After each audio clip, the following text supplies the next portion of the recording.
I mean, this is a sport that's on the precipice of irrelevance. The games are taking over 3.5 hours. Playoff games are taking over 4 hours. Game's too long, too slow. Who cares?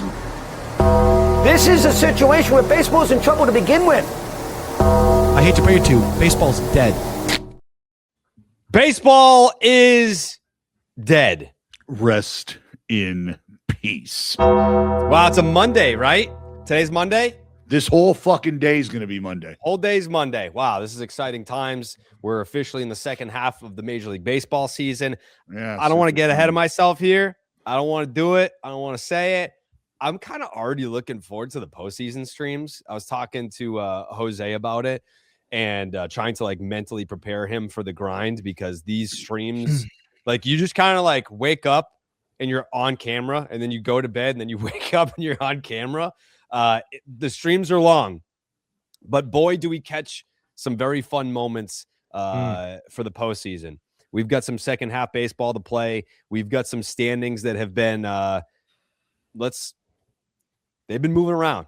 There's some positioning. I'm so glad you're so fucking chipper. Just such a ray around, Dallas. of fucking sunshine these days. Yeah. It's amazing what a few W's can do. 13 in a fucking row. Yeah, I feel like Christ. lost Completely different universe like now. The vibration. Mm-hmm. It's disgusting. Honestly, it's disgusting to watch how you and Milky have just absolutely slaughtered this Red Sox team for the first 3 months. You can't say that anymore. Season. We're good. And now I didn't claim another team. I didn't claim another team. That's all I'm saying. We told you we're good. We've been good. We're a good baseball. I love Sonny Gray told you they weren't a good team. Your gain is hot. Craig is hot. Breslow, first ballot Hall of Fame executive. I don't know why. I don't know what you I've guys always been think. a Craig Breslow guy. Yeah, I mean, it's gross. I've always been a Craig Breslow guy. I have. That is the biggest crock of shit. But it's just It's so good though. It's very good. I've always been a Craig Breslow guy. I know you said he was a piece of shit teammate and friend with the A's, but I have been more opposite. I've always supported him and said that he was making good decisions. I supported Craig Breslow before it was cool. Now everyone's doing it, so it's like I don't even want to do it. But no. T, back me up on this. Yeah, I can't. If anyone on Twitter for like 5 seconds, we're gonna have a lot of problems. We're all going to jail. He wants to remain credible on the pod. No. I was back in Breslow before it was cool. When nobody was willing to speak to Craig in public and have pictures taken of them speaking to him, Jared did have a picture taken of him speaking directly to Craig Breslow. I did do that. That's very different. Well, it wasn't to say, you know what, Craig? I love everything you're doing here. I really appreciate the work. Man, you've been great. No, it was all about. I think you're wrong about that. The hard-hitting questions. You can actually be the guy. read my lips. So this was almost a year ago to the day. It was before the 10-game winning streak going into the All-Star break. And you can read my lips say, I still think we make the playoffs. And you know what? They fucking did. So did I think that this team was going to make the playoffs? No. I said that this team sucked. I said that they were the worst Red Sox team ever because they were on pace to be the second worst team ever. Worst of our lifetime by far, but second worst Red Sox team ever. That's what they were on pace for 3.5 weeks ago. And they've won 18 out of 20, and it's been nice. It's been nice. People asking me to apologize. I won't. I just won't. Well, you know, if you say Dallas, all right. If you say the A's suck right now, and then they win 20 straight games and get back into this thing, does that mean you were wrong when you said that they sucked? No, it depends on how you're looking at it. Do I think, like, if I were you, which how you stated it was, this team sucks. Not this team is playing bad baseball. I said the worst Red Sox team ever. This is the worst Red Sox team ever. So that's very different than, I think we're a good team. We're just playing bad baseball right now, as opposed to saying we're the worst team ever. Sonny Gray is on the team, and he said we're not a good team. Like, and I think it's a pretty wrong. Sonny, will you accept the trade? Yeah, sure. Yeah. I think we're people want an apology or want some kind of acknowledgement is Craig Breslow's job, whether he should be fired, whether other people should have been fired. I think that factors in there. I think it's the Chad Tracy impact as a whole. And I think the other thing is run differential and whether there was something, lying in that conversation when people were bringing that up at the time that you should have given more respect. No. I think that's what people are upset about. And you can have the conversation. There's nuance to all of it. But the only thing I was wrong about, was I said that they were incapable of going on a run because at the time, their longest win streak was 3 games. They had won 3 straight games. And I was wrong about that. Let me ask you this. So that you feel right now that you essentially spearheading the effort to fire everybody on the coaching staff, you feel like that was you're proud of that and you're happy with that. Yep. So you have wow. Wow. That's strong. You heard it here. Alex Cora, fuck off. You needed to be fired. I'm glad I got you fired. I'm glad Jason Varitek, Red Sox legend. I'm glad what I did led to you. He's having the happiest summer of his life right now. Catherine's supporting the Red Sox right now. I saw her tweets today on the timeline. Hold on just 1 second. I know everybody wants Jared and Tyler and the Section 10 guys to apologize or whatever. I know you won't. And I support you in your refusal to do so. But isn't there an element of this where like the Red Sox hire like ownership and maybe above are like they're guilty? If you guys are guilty or fans are guilty, they're kind of guilty of the same thing because like, remember that interview where Theo more or less threw Breslow under the bus? Anybody? Yeah, he was like, sorry for recommending him.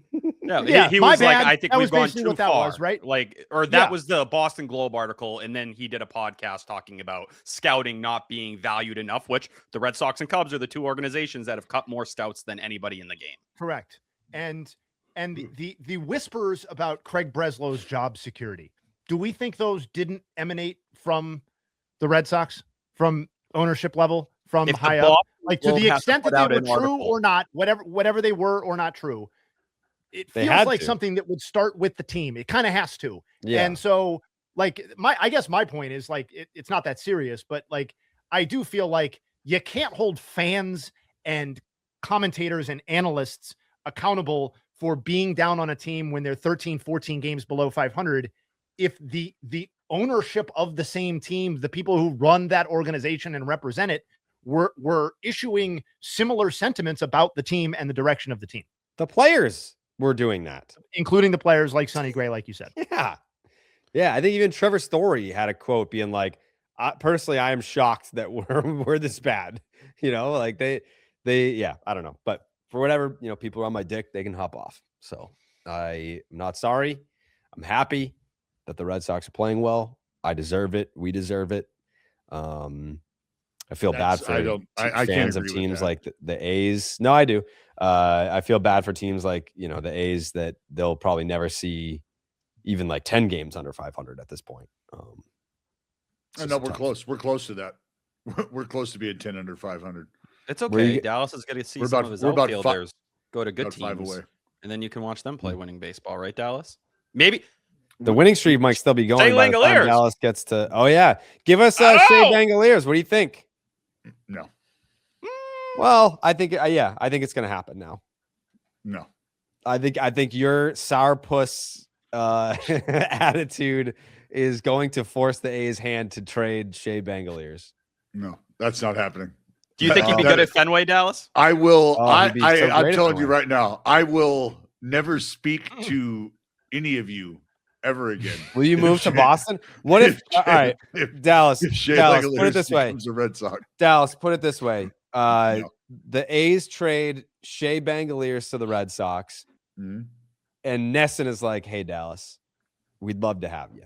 Like they offer you a job to be in the mix on the broadcast and all that. You get to live out your dream of being a star in Boston.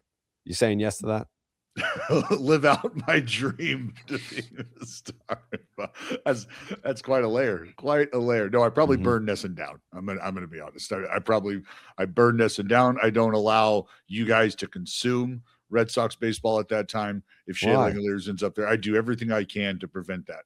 I am happy. Don't you want him to be happy? I am the guy I am the crazy girlfriend that is holding on to the leg of Shea Langeliers as he's getting on the plane and is like, I gotta go. I have to go. It's been fun, but I'm like, no. It would be pretty cool if we got like the trade and it's Shea Langeliers and then Dallas is just listed like right below him as part of the trade package on his way here. I would like to see that graphic. I mean, the A's are coming right after that. You'd get to see him again. What's the big fucking deal? It's not happening.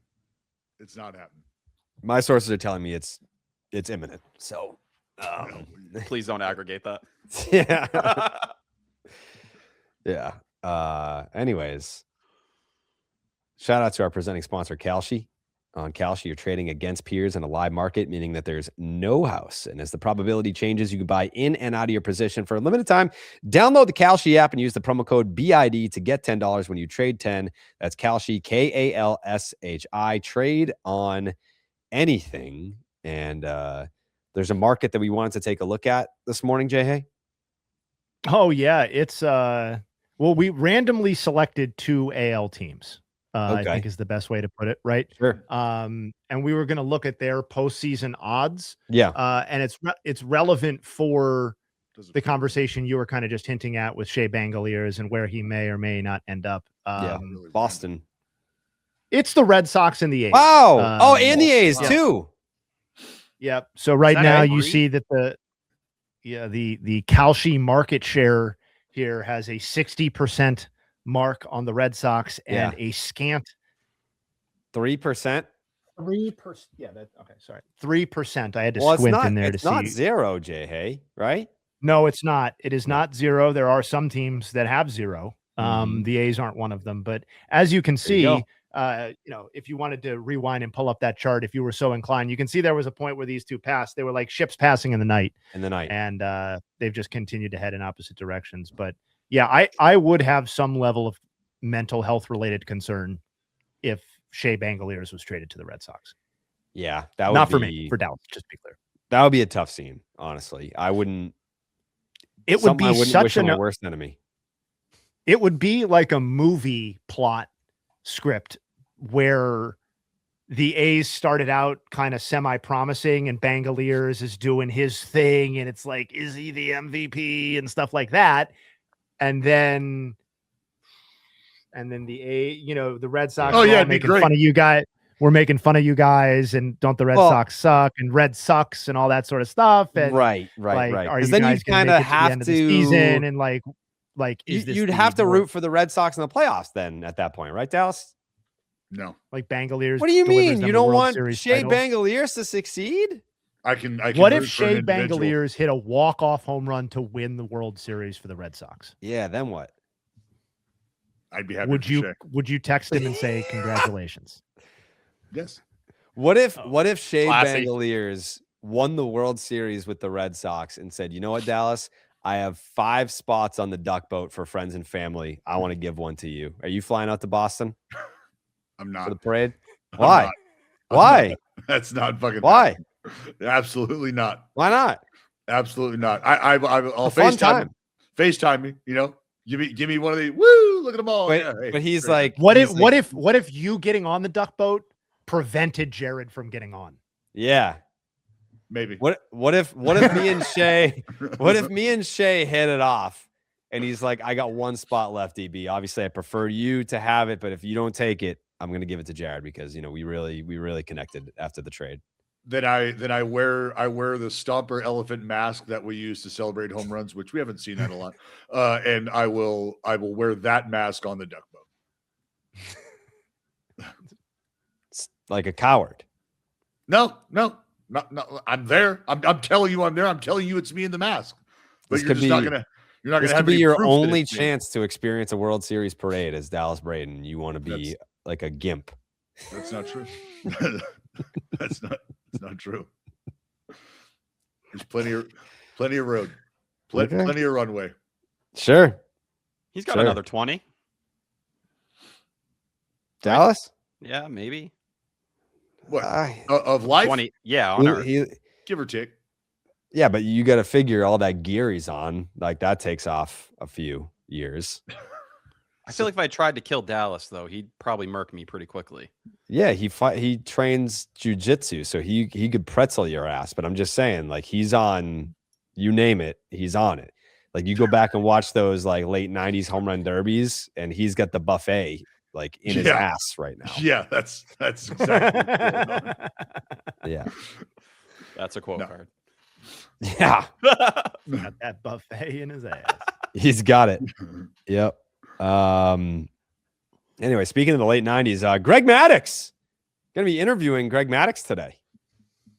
The whale. How cool is that? What a fucking that's just and as I mean, let's be honest, it was just a very like cavalier. Oh, hey, also we got like Greg Maddux. Yeah. Yep. Yes. Have you met him before? Yes. Have I met I'm trying to think if I met him in spring training. Because Was he there that when we did the Braves camp and like there was just Braves legends everywhere in 2019? No, he wasn't there. But I was trying to think if I had met him with Sut in Mesa with the Cubs. But I honestly, so I'm gonna say no because I would like to think that I would remember that. Yeah. Yeah. So I'm gonna say no. Like I'm giddy. Like I like I went to bed last night thinking about, I was like, and Greg Maddux tomorrow morning. It's gonna be fucking sweet. Dallas, do you want to open up the interview today? Do you want to be the one who introduces him? I mean, we can, whatever. That's fine. He's trying to downplay it. He's like, I can't believe you asked me that. So no, I just, there's so many, like I'm almost nervous because I don't want, like I could talk to him for an infinite amount of time, right? Like there's It's like no which limit. of the 1,000 questions do you ask him? Right. Right. Like this is your one shot. Yes, and that's what it. That's Maybe what not it feels yours, like. but mine for Yeah. sure. Yeah. Because like the first question I want to ask him is, hey, so I do this thing called Slab Lab, and I would love to have you know, like because I don't. That's what I think don't want this to be. Well, I think it would be appropriate if you ended with it. I don't think it's inappropriate to ask him that. I think it would be wild to open with it, but I think it would be perfectly fine to close with it. Yeah, I mean, it might be something I ask him off, offline. If you Sure. I can't even believe it. Thank you, can't John. even believe it. Yeah, I think it's going to be one of those can't believe moments. Greg Maddux, a Mount Rushmore guy. Truly. Yes. Oh yeah. Yeah. That'll I mean, be there's fun. just so many things. Mm. And squarely in the nostalgia window too, for certainly myself and a lot of people talking on this podcast and listening to it. Which Well, is just part of the part of the brand of, when I say brand of baseball, I mean, how many people reference watching the Atlanta Braves when they grew up because they were on television, right? Because of TBS. And I mean, that's a dude who was a part of that appointment viewing for many, many years for people like us growing up all across the country. So it's not just a like, oh, Hall of Famer, blah, blah. No, like this dude is partly responsible for a lot of people loving baseball to the extent that they did, just because of what he did, what those teams did. And you got to watch it every fucking night. When did it, like, I can't recall because obviously I would have been following baseball at the time. When did a Maddux first become like a noun? That's a good question, actually. Like who coined it? Because it's so like all baseball fans know what it is. I think it's recent, if I'm being honest. Like I would say like in the last 10 years. Greg Amsinger getting 2012? credit for this? That's what I'm looking at right now. Jason Lukehart invented it in 2012, and that was just his thing since Maddux had 13 of his own. Jason who? Jason Lukehart. Who the fuck is that? He doesn't have a Wikipedia page, I'll tell you that much. He was a managing editor at Let's Go Tribe, a website devoted to the Cleveland Indians. Okay. All right. Yeah. Shout him out, I guess. 2012. Okay. That's like Twitter era. How do you spell it? Jason. Luke Hart. Huh. Jason Luke Hart. I think to the point though, not really certainly not while Greg Maddux was pitching is the point. Yeah, no. No one was calling it a Maddux while he was doing them. Lots of Maddux. Well, it'll be fun either way. Oh yeah, this has got nothing to do with that. Yeah. All right, let's go through some weekend series here. The Chicago White Sox and the Toronto Blue Jays. Justin Havens. Yeah, here we go. The White Sox rotation. They delivered a cumulative 1.65 ERA in 16 1/3 innings pitched. That was the headliner for the White Sox side. The Blue Jays, I'm ultimately a negative person. So the Blue Jays, they scored 5 total runs in the series. That's very rarely going to get it done. Soapbox time, because this gives me an opportunity to say that Vladimir Guerrero Jr. Is now hitting 201, 264, 306. That's a 570 OPS over his last 37 games. And that's the fourth worst OPS in baseball among qualified batters. Only Duran, Ezequiel Tovar, and Leody Taveras have been worse. And just I know some friends of the pod, Blue Jays podcasters, shout them out, have been digging in on this, or sort of drawing a line in the sand on where the Blue Jays season is going. But just a very discouraging series for them offensively in a year that's been very discouraging offensively. Does Dallas want to go, or should I keep going? No, you don't. I can start, or I can go. Yeah. Pirates and your Guardians, Jay. Guards got a lot of respect that I gave this one to you. Yeah, a lot of respect. I mean, well, I think you understand why. It's because the Pirates won the series. There's not much to talk about when the team sucks. So shout out Christian Curtis. Made his big league debut, 5 scoreless. Pretty awesome. Unfortunately, the Pirates bullpen does what the Pirates bullpen has done, and they blew it. Travis Bazzana hit his first career walk-off home run. That was fun if you're a Guardians fan, but was also fun if you're a Pirates fan, is watching what Jared Jones did, watching what Paul Skeens did, and also continuing to watch what Esmeralyn Valdez has done. I shouted out Esmeralyn last time we talked about the Buccos. He had 2 homers this series. Jacob Gonzalez, also newly minted Bucco, hit a homer.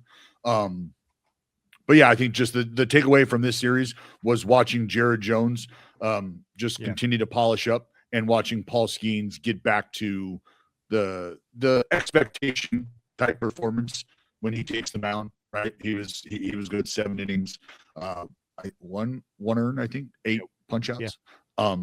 Yeah. So shout out Buccos, who took 2 or 3 from the Guardians. T. Yeah, I'll start Braves, Rangers. Braves took 2 out of 3 in this series, and the Rangers offense was outscored by 16 runs by the Braves. Cal Quantrill, Mackenzie Gore, Nathan Eovaldi gave up combined 15 runs in their 3 starts. And that brings me to the guy who was doing the most damage out there. And that was Drake Baldwin, who we were blowing his horn like crazy when he was coming off the IL, and we were all super excited about it. Ended up going through a pretty rough stretch where he found his footing, and he capped it off in the series finale going 5 for 5. He homered twice. Walt Weiss, after the game, just said, Baldwin, he's back. He's back to form. I think it's official now. He was on an MVP type trajectory before he got hurt, and he's looking like that again. Baldwin had 10 hits in this series, 3 for 4 in the first game, 2 for 5 in the second. And as I said, 5 for 5 in the finale, totaled 8 RBIs. In the first 16 games after Baldwin came off the IL, he had a negative 24 WRC plus. Over the last 11 games, he has a 249 WRC plus. And shout out Sarah Lang. She had this great stat. It was just the 14th time in MLB history where a player who lined up at catcher had at least 5 hits and 2 home runs in a single game. Among those who have accomplished the feat, Baldwin is the first player in Braves history to do so, and he became the youngest player to notch this achievement at 25 years old and 113 days. I saw Sarah Langs at the All-Star game. Impossible to get near her. She's like a celebrity. No, for sure. Yeah, like she's got people around constantly trying to get her attention and talk to her. I did wave, but yeah, outside of that, it was just like there was a line to talk to Sarah. So shout her out. Astros, Orioles. That's always nice to hear. Astros, Orioles. Orioles have now won 7 straight, going back to prior to the break, their final 4 before the break, and now this 3-game sweep of the Astros. It's their longest win streak since 2023. The Astros have lost 4 straight and 7 of 9. Of note, it's always funny when you see this sort of anxiety bubble up from a local fan base and make its way to kind of like the national social media Twitter scene, because the Astros fan anxiety seems to be bubbling over. I saw Jeff Bagwell and the post-analytic turnover of the front office from successful and doing lots of things well to what exactly does this front office do now, between Dana Brown and Jeff Bagwell. Bagwell and Posey just doing some real damage. Derek Jeter, you throw his name on there, you just start to have to wonder, are these Hall of Fame players really capable of running baseball teams? Hunter Brown, this is not, that was jokey, but this is not. Hunter Brown was bad again, 6 walks and 4 2/3. Obviously, he missed a large chunk of the season due to injury. He's clearly not correct yet. Walk rate is now just under 16% this season, which is obviously untenable. It was just under 8% when he finished 3rd in the Cy Young last year. Overall, the Astros pitchers issued 7 walks and hit 4 batters. The first time that's happened in a game for them since June 6th, 2018. And I will swing back to the top here as well. Brewers, Marlins. The Marlins rotation was stellar, 1.80 ERA in 15 innings pitched. So not an overwhelming amount of innings, but certainly a very effective when they were out there, including Yuri Perez throwing 6 innings of 1 hit ball. Probably too late for him to win the Cy Young, but maybe I'll hop back on that one next year. Marlins bullpen was bad, 6.55 ERA. So for as good as their rotation was, their bullpen was undid a lot of that good work. Obviously, what I have left unsaid here is that the Brewers swept the series. Miami has now lost 6 straight and been swept in both the final series before the break against Cleveland and the first series out of the break against Milwaukee. That's obviously a tough scene, given that we were just now starting to appreciate what was happening in Miami. Milwaukee sweeps the 3-game series after losing each of their 3 games against the Pirates prior to the break. So they get right, so to speak. And I pass it off to Dallas. We'll take you to the city of brotherly love.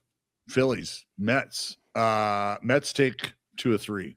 Francisco Alvarez, couple homers in game 1 that helped support another decent outing, another good outing from Christian Scott, who that's now back-to-back outings where he's been good. I mean, he's not a guy who's giving you a lot of depth if you're the New York Mets, but he's doing just enough at this point. And I think that was kind of the theme for Heat and Nolan McLean, who was nasty. 6 innings, 0 earned runs, 10 punch outs in his performance. Dallas, sorry. Did you see that the pitching ninja or Tyler, all of you, did you see the curveball that was like 3,700 RPMs or something like that they posted? So those are ones that you feel like when I see, I know he's like the king of spin or whatever. So it's it's not crazy to see it from him. But when you see pitches like that, I imagine I have in my head the sound of a zipper. And that's just because that's the fucking sound the ball makes when you are playing catch with dudes who have sick shit like that. At the ball coming in, you can just hear it go, zzz, and it's, oh my God, dude. Yeah, like I could spend a lot of time in a dark room with a bottle of lotion and just fucking absolutely nasty breaking balls and be just fine. Lindor did homer on Sunday. The take-home message here is the Phillies offense was just absolutely stifled, held to just 1 run in 2 of the 3 games. But again, you're staring down the barrel of a Nolan McLean and Christian Scott with his now back-to-back. They're not quality starts, but they're starts that are good enough to give this Mets team enough of a runway to produce just enough offense, which is kind of what happened. Side question before we move on to the next series. Do you know of any hitters that use like earplugs when they hit? No. Interesting. No, I don't know of any baseball player that uses earplugs when they're playing. Would it simply be for that mental, like, like it's like fastballs just like sound angry and intimidating. Like there's certain fastballs that they like, hiss. Fastballs hiss. Yeah. And then you hear the hiss and like the trust. pop. Yeah. Like we would have, like you have your catcher like spit in the glove, right? Spit in the glove, in the catcher's glove, so that when you're warming up, it just sounds like it's fucking hot, just fucking hot. I used to tell our bullpen catcher he would do it. I'm trying to help you out. I go, Buck, buddy, you're gonna need a fucking fire hose. You're gonna need a fucking fire hose, pal. That ain't working. Yeah, it's intimidating. It is. Anyways, T. Yeah, so Tigers Angels. Tigers took 2 out of 3, but could not complete the sweep. Tigers have won 11 of 15 and are now 24 and 15 since June 1st. Honestly, my big takeaway from this series was Tarek Skubal. I don't know how anyone else could really focus on any other part of the Tigers right now. Delivered his longest start since coming off the IL, 7 shutout innings, struck out 9 for the 4th time in 7 starts. Over those 7 starts, he now has a 2.97 ERA and a 3.66 FIP, 19 whiffs for the 3rd start in a row, 13 on the changeup alone. And this kind of led to a cool article from Jared Greenspan, who just talked about how rare Skubal's usage is, especially against left-handed hitters as a lefty. Since the start of 2025, only 3 pitchers have thrown more left-on-left changeups than Skubal. Skubal is using his changeup at a 20.7% usage against lefties this year. That's the 3rd highest rate left-on-left behind only Martin Perez and Ian Seymour. And just going kind of beyond that, looking at what happened with Casey Mize, that did worry me a little bit. His groin is barking once again, and he has been one of the better pitching stories as of late. And Kevin McGonigal hit his 3rd leadoff home run of the year, and he continues to be a freak in every way and just doesn't feel appreciated enough. Kid's a dog. Kid is a dog, Milky. I could not agree more. I think I saw a stat that said that he's the first Tigers player with 100 hits in 100 or fewer games since Ty Cobb. Yes, I did see that. Start his career. That's it's pretty the good. quietest 130 Tigers WRC plus I've ever seen in my No, it entire is. life. You're right. It is. Well, I think we might have to get used to that too, because he's like one of those does everything at like a B+ A- level type of guy, as opposed to that one stat or skill that's going to make you stop in your tracks. And I mean, listen, I think not putting a ceiling on the guy. It's just that's how the shape of his production comes. And sometimes those people are undervalued a little bit. His walk rate's still higher than his K percentage this year as a rookie. I gotta tell you guys a story. He some folks for the Tigers that I was talking to, they were just talking about when guys come back from injury, you're doing live BPs and shit like that. And they wouldn't let him face Skubal. And it was just because like Scoot's on his way back, nothing that you just don't want something to happen, right? And honestly, I think there's probably an air to like, I don't know that I want to step on it either right now. Like the competitive juice that ends up getting going and blah, blah. And from what I understand, there was some banter back and forth, and McGonigal is just like, yeah, because you're fucking scared. You're fucking scared. Don't be scared, right? Like playful amongst teammates, obviously, but just hearing the stories and just watching him play and watching how, because I told him, I was like, bro, you walk around like you're a fucking 38-year-old veteran. Like just you're like, he's you know who he's got in him? There's some Pedroia in there. Yeah. The rookie class this year is fucking great. Like there's some dogs in this rookie class. It's heavy on the American League side with McGonigal leading the way, but there's I feel like you could go back and look at some of the rookie of the year races, and it's like, well, even the guys that won it didn't really hang on. Never mind the guys that were trailing behind the winner. This year, I feel like you've got some names that are going to be names in this league for a while. Well, and to your point, be names in this league for a while and get virtually no support for the rookie of the year, right? Like they are going to have seasons that would have been like walk into the rookie of the year win in previous years, and they may not even finish on a finalist ballot this year. Like we don't need to name every. What? Say that again. Tristan Peters. Yeah, Antonacci, I think is like the one that. Dude, you look at his numbers, it's like holy shit. I think we can raise the bar on that. Like, and no disrespect to those guys. Like there are like Okamoto. Where is Murakami ultimately going to finish in the AL Rookie of the Year race? Fifth. Parker Messick out there just shoving, like regularly shoving. Parker Messick, array. like Tolley, right? Mm-hmm. It's like you don't even talk about it. Even if Jake Bennett keeps his pace throughout the rest of the year, it's like these are fucking ridiculous numbers from players just getting into the league.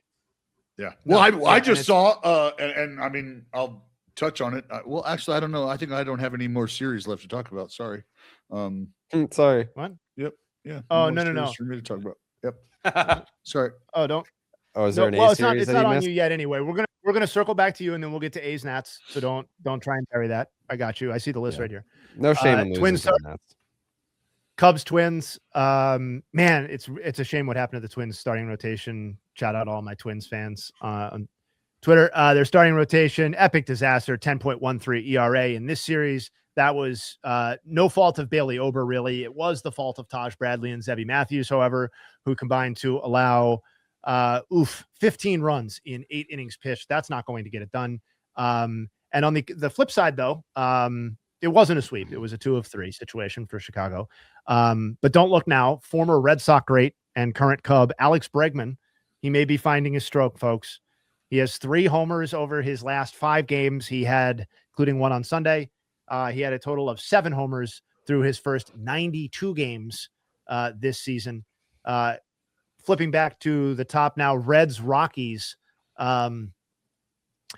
The Reds hit an MLB best 10 homers over the Friday, Saturday, Sunday stretch. This was mostly about offense. You may be surprised to learn from a Reds Rockies series in Coors Field, which is only sort of a joke because both of these offenses, particularly the Reds, actually suck in context neutral environments. Hunter Goodman, obviously the hero. He became the first player in Rockies franchise history to have a hero and a loss, to have multiple 3-homer games in the same season. He did so and is now, one day later, the subject of mostly trade rumors and Boston Red Sox fans lusting after him on Twitter. Is kind of the deal with Hunter Goodman right now. But Dallas, you had one more series that you wanted to get to? No, I think we tapped it out, right? We're all good. Yeah, no, Nationals fans are going to be rightfully very upset. Yeah, I'm pissed for them. Not getting the etiquette. Are there even? I may actually even, spend the. I may come up with some numbers by the end of the pod. Whatever. So many. What is baseball? It was Tyler. You have something to do. You have another series. I do. Would you like me to go, Dallas? Do you want me to free you from your suffering? No, I can highlight what happened. Man up, Dallas. What a man man. up. What a man. What is this? Nats won game 1. And then they won game 3 too. And Nats took 2 of 3. That was a series. That's how that went down. And just an apps at one point in time, I heavily weighed just jumping right out of the booth in game 1. Right, just right out of the booth. Right. We talked about wrestling for 2 fucking innings. What'd you say? 2 Big innings. Hulk Hogan guy? I forget who hit the Chaparro. After Chaparro hit his second homer of the game. Oh, and by the way, good Lord, I watched this dude take batting practice. I was like, this dude, why is he if I feel like he's hitting the ball so much further than everybody on the team, than everybody, James Wood included. It was like, this is a fucking show right now. He hit a ball. The fucking visiting buses park like 100 feet beyond the fence in left center field. He hit a ball. The fucking security guard. The security guard is leaning up against the bus, like not just standing there, right? Security guard is leaning up against the bus, just chilling. Honestly, because they're trying to find reprieve from the shade.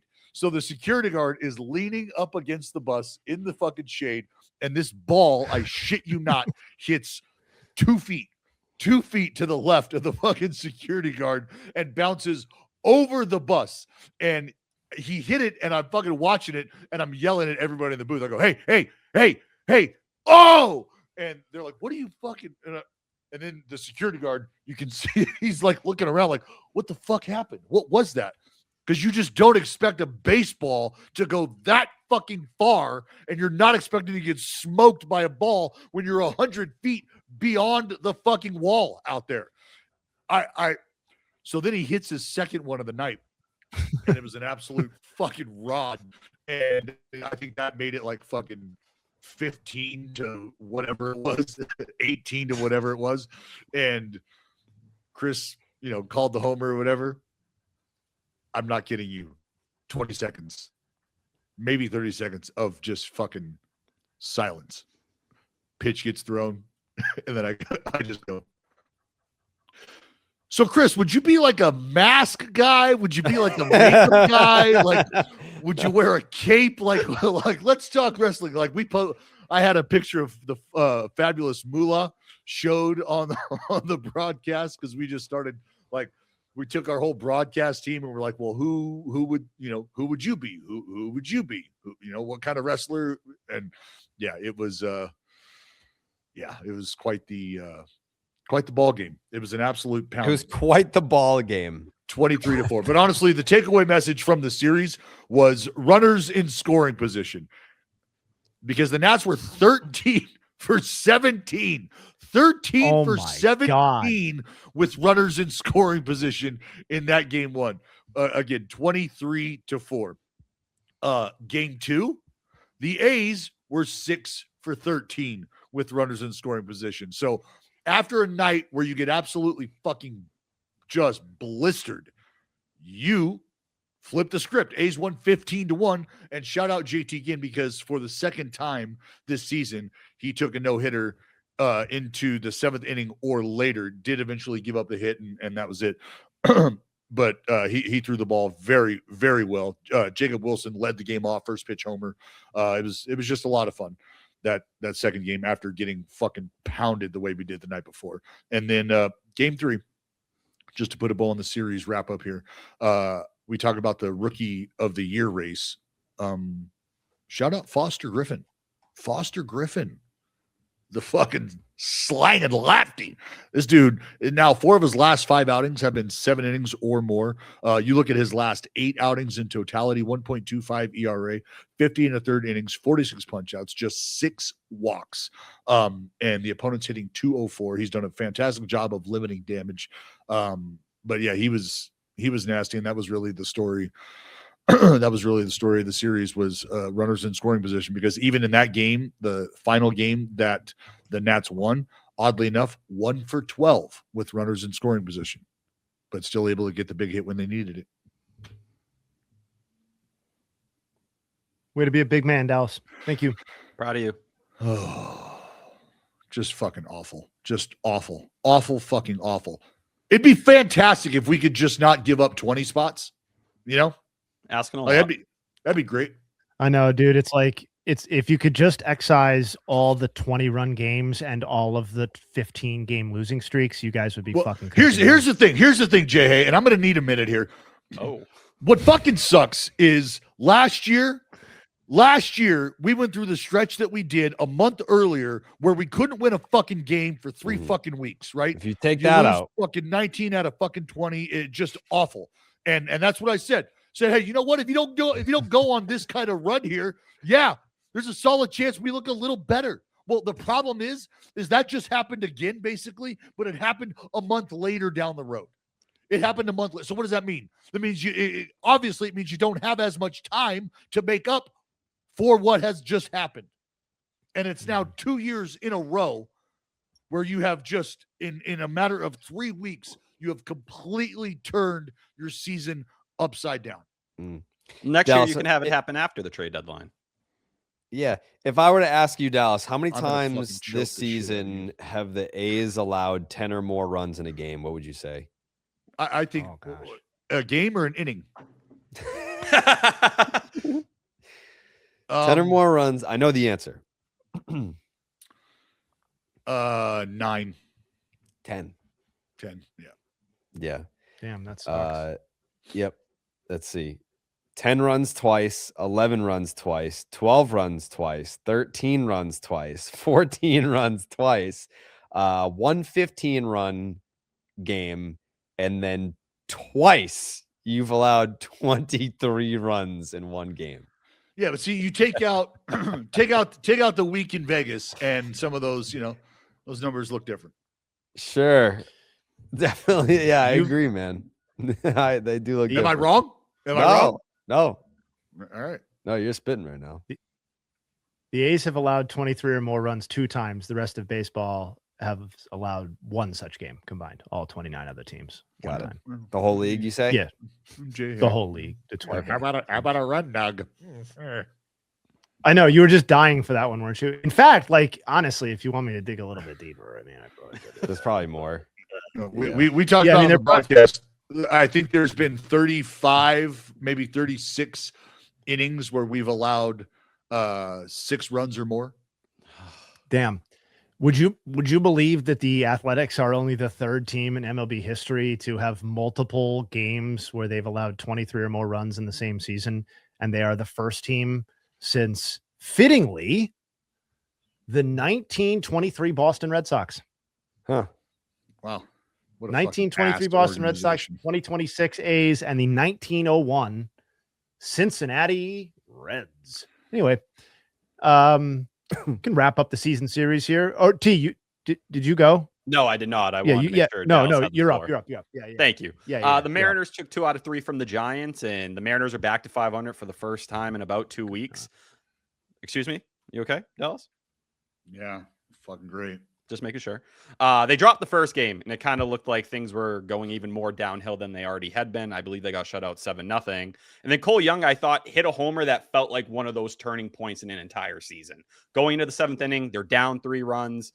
Things aren't going good. Logan Webb on the mound. Cole Young ends up smoking a 3-run blast to get them back in the game. They end up walking it off thanks to Julio Rodriguez. And Cole Young had a really nice couple days. He homered in the series finale as well. Luke Raley had a big homer off the bench. But Cole Young was the guy I kind of wanted to spotlight because as one of their young kind of cornerstone pieces, since June 1st, he's now rocking a 129 WRC+. That includes 9 homers over his last 158 plate appearances. Diving a little deeper into the numbers, 61 or 61st percentile expected WOBA in his age 22 season. That feels like a pretty good sign. Plays a solid second base, 0 outs above average over there so far this year, and feels like he's starting to emerge as one of their more key members of the starting lineup, and he gets overshadowed. I understand it. You got Cole Emerson there, who's super exciting, and the pitching staff, Julio Rodriguez in the outfield, but he's just become a really solid member of that team. And you go back to the offseason where he was like the big roadblock when they asked about Ketel Marte and possibly making a trade for him.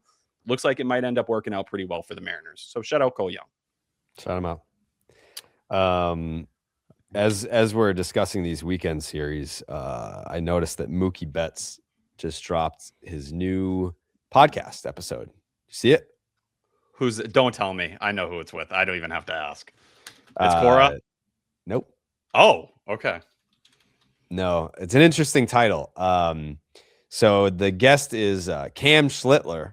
And the title of the episode is Cam Schlittler on Yankees showing him negative clip Red Sox rivalry with Mookie.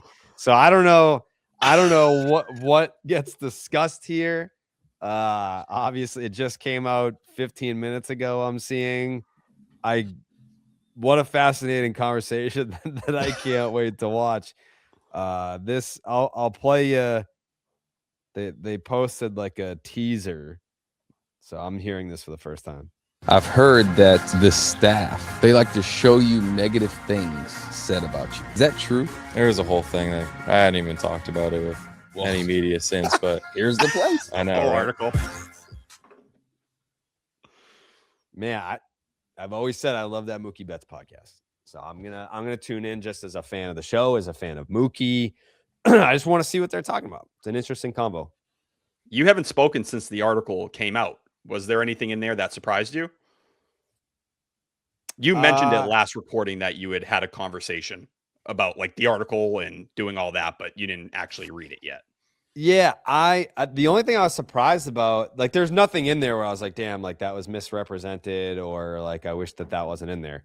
I was surprised. Like I gave him a line that I thought he was going to use for sure, but I think I said it like I prefaced it before the article came out. I basically said like, you know, like is he in on the joke? And then the writer said no, and then I said, oh, so we're just operating on a different level of intelligence. Like if you can't understand sarcasm or satire. So he didn't use that line, but I was like, you can use it if you want. I was like, that's just how, like that had, for even before I was in content, that's been my biggest pet peeve is like when you're joking around with someone, but like they can't tell, or like they get to decide when it's a joke and when it's not a joke. Like what, like you can say one thing one day and it's funny, and then you say the same thing another day and it's like over the line, like that's too serious. Like a joke is a joke. And if you take it as a joke, great. If you don't, then I'm just done with you, because I think that that's weird when you can't detect that someone's joking. You're not safe if you can't detect when I'm joking. You know what I'm saying? Anyone weird reach out after the article dropped? Honestly, I don't really, unless you have my number, I'm probably not going to see it anymore. Like I don't I don't really like look anywhere anymore. Mostly because of the Cam thing, because that's when like people started like saying like personal shit, and I'm just like, all right, dude. Like if we can't fuck around about sports, then like I'm all set. I've put in my 20 years of like engaging with fans and trying to be available to people so that like I never want to come off as like I'm too good to respond to you. So for 20 years I responded to people, but now I'm just like, all right, if we're going to go that route, then I'm good. I'm just going to make my content, put it out there, and it is what it is. But I am curious. I'm very curious to watch this interview. I want to know what he has to say about it. Well, it sounded like what's funny about that clip is it sounded like Cam wasn't necessarily too excited about getting into it, and it sounded like Mookie was like, "Well, this is the place," like right? Because you can hear him say that, which is also funny because Mookie knows that I'm fucking around though. Like that's the thing. Well, and what I would be curious is if there's any sort of like, hey, I dealt with that prick. I had to deal with that asshole too. Like, no, he didn't. Well, what do you mean? What do you mean he didn't? You didn't. You never had an opinion on Mookie Betts? No. Yes. Like, did I make fun of him for wearing a fedora? Yes. Indoors, glasses indoors. Yes. You made fun of this. Okay. Yes. So that's my point. Is you have said shit about Mookie, whether it was when he was playing. I made fun of his fashion. I didn't make fun of him as a baseball player. I mean, I believe you said he was one of the worst. One of the like. Yeah, I can't even repeat it. Something like that. I made fun of his fashion. That's it. And so I wonder if there's like, hey, look, I get it. He's a dick, but what do you? But he means well. What do you think? Like, you know, like maybe Mookie's the one who finally brings him to the light and is like, can you see at all where there might be a little, you know, like tongue in cheek here? Is there any room for that? And then he's like, because at that point it's a triple down, right? And he's like, no, you know what? Fuck him. Then if that's the case, if that's the result, I respect. Then I want you to instead of my USA baseball jersey that you owe me still. I do owe you that. Yeah. I might have you buy me a Cam Schlittler jersey. Surely they're selling them in Walpole. I can just drive down the street. I'm sure that there's all kinds of places that would sell his Yankees jersey in Massachusetts. Justin Havens? Let me hop in here for a sec. So while you guys were talking, I actually took the time to listen to part of the clip. I'm going through I had the same thing, Jay. I just went through the transcript. And I got to say, two things stood out. I'll let you guys listen to yourself. First, he says it's a different message every week that the mental skills coach plays. And sometimes it's LeBron, it's Kobe.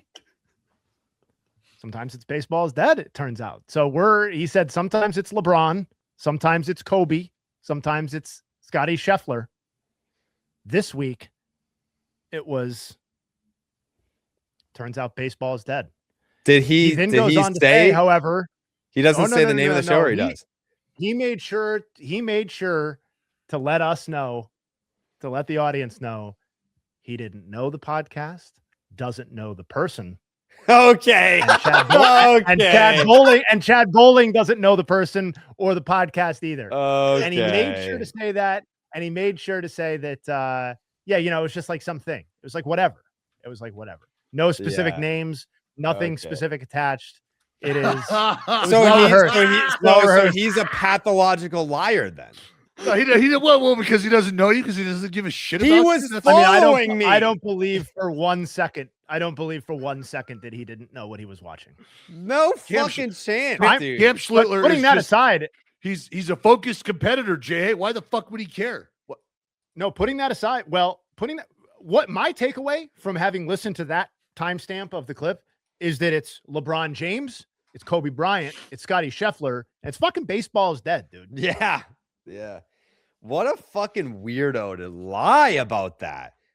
Like he was following 80 people at the time, and I was one of them before his playoff start in October. And the writer that wrote the story specifically said, yeah, no, he does not like you. Like, you guys will not be good anytime soon. Like, pretty much a direct quote. No, you were, according to this clip, you were just essentially a random person on Twitter that they were. Could have been anybody. I love it. I love it. I respect it. I respect it. I mean, I like it for a theater perspective. I love this move by him. Yeah, it's a good move to go on Mookie's podcast too. See, now, like, I didn't go up to him at media day because I was like, all right, it's weird now because you're actually mad about it. But we could have very clearly put to the test, I don't know this guy. If I walked up to the booth and was like, hey, question, like, what's your reaction? Like, you're this can happen again. You're going to play the Yankees again, right? He's going to make the All-Star team again. But I mean, you're going to play the Yankees again, right?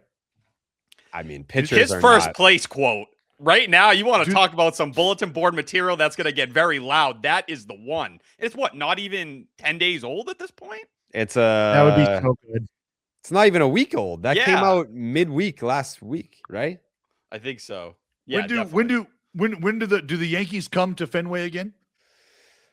They must. We play them, I think, 7 more times. So I think that's a perfect time. I think that's a perfect, unless you're scared, pitchers, unless you're an absolute bitch. You know, I'm not. I've literally stood feet away from Garrett Cole. He didn't say a fucking word.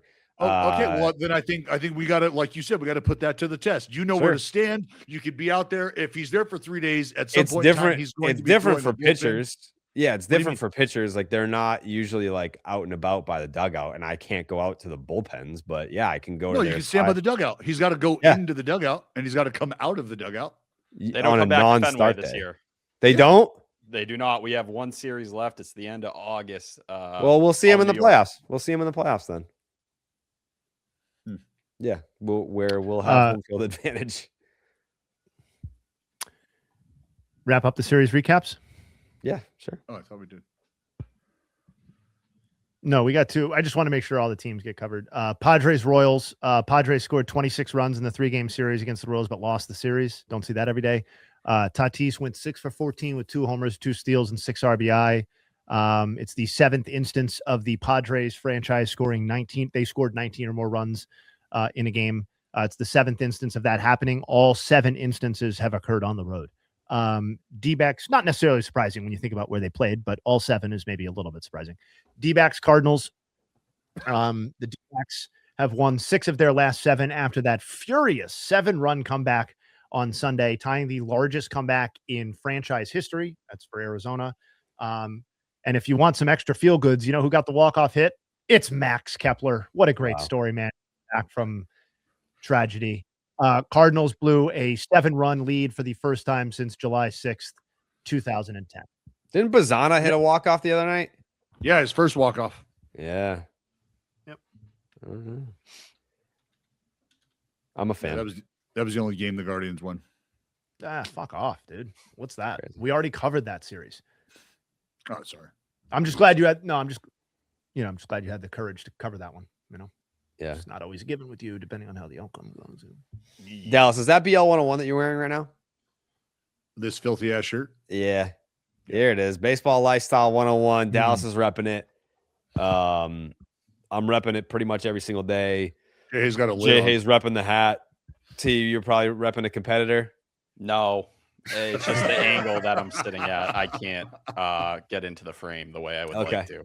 Got it. Got it. Baseball Lifestyle offers youth through adult, the whole baseball family. This was a brand that obviously all of us have been fans of for quite some time. Dallas and I got to meet a lot of the folks in the very infancy stages of the company. It's been awesome to watch them grow from afar. Even cooler to partner with them as the official apparel company of Baseball is Dead. They've got over 500,000 customers nationwide. They are stocked at Dick's Sporting Goods and Academy Sports. They've got the tees, the hoodies, the hats like you see on Jay Hayes' head that you'll wear off the field. And it's a new drop every single Friday, 1 p.m. Eastern. These drops are limited. So when they're gone, they're absolutely out of here. You can't get them again. And if it is your first order, you can use the promo code BID for 20% off at BL101.com. That is promo code BID for 20% off at BL101.com. It's more than a game. It's a lifestyle. You know what I'm saying? Hell yeah, man. Indeed. Mm-hmm. Okay. Speaking of old Cam, he lost in the series that the Dodgers took 2 out of 3 against the Yankees. Let me ask Jay Hay. Wouldn't you agree that the American League East is up for grabs? I would. Yes, much more so than I anticipated, certainly, and involving more teams than I anticipated. Sure. Yep. The Orioles are hot. Yeah, they won 7 straight. Yeah, I don't really think they're going to factor into the division picture. I think it's totally fair. I think it's totally fair to think that a team that is just 8 out is still within striking distance of the division, Jay. I think that's more than fair to say. If your team is, let me scroll down. Let me scroll down 1 second. Okay. Yeah. That's the context I was looking for. Just think it's fair. Go ahead. I just think it's fair. No doubt. You guys have the same path to the division. The only difference being that they have an alternative path to a wild card potentially that you guys do not. Is that where the A's are? Listen, who knew? I do think that the Orioles clawing back to a form of respectability and like a team that you don't want to play will matter for the way that this division plays out and for the way that the other teams have to treat it moving forward. That the Blue Jays are the worst team in the division is just an unbelievable turn of events after where we were last year, even considering we know how fluid the AL East can be and the life cycle at the top of that. But yes, it is unequivocally up for business. And I know the Red Sox are only given a 6% chance per Fangraphs right now to win the division. I'm not disputing their math necessarily. It does feel like the talent difference feels less now that the Red Sox offense is operating at a level that's not bottom 5, bottom 10 in the league. And their outstanding starting rotation and very good bullpen is able to be leveraged in the way that matters. So yes, I think it's absolutely open. And I've been touting the Yankees are going to finish this off and that the Yankees are going to be fine and that their pitching staff is World Series capable and all that sort of stuff all season. And I still own that and all of that, but there's no question that they have, I think Michael Kay said it himself on the broadcast, they have completely salted away an opportunity to take this division and put it away. When you look at the team they've been since Aaron Judge went down, 25th in WRC plus as an offense. Yeah. Like we talk about, that's worse than and the it's Red like, Sox. And it's like right when he went down too. Immediately, right? You can draw the connection there. Like it's not something that is fluky or just randomly happening. And you look at a lot of the positions on the field right now, third base and shortstop, black holes for them. Jazz Chisholm, nice moment yesterday. That 50-50 talk, buddy. Like you're barely trying to survive to get to the halfway. Game-winning home run last night. Good for him. And what did he say after the game? I've been awful. Like, I'll give him credit for actually having the feel for that situation. But talk about a team where the trade deadline is going to be as important for them as any other team in baseball. They are at the front of that right now. And I know Ryan Jeffers is the name that everyone's kind of talking about with them. But Bellinger slowing down after his really hot start to the year. I think the Yankees, if they're going to be a below 500 team like they've been without Aaron Judge, I believe they're 19 and 21.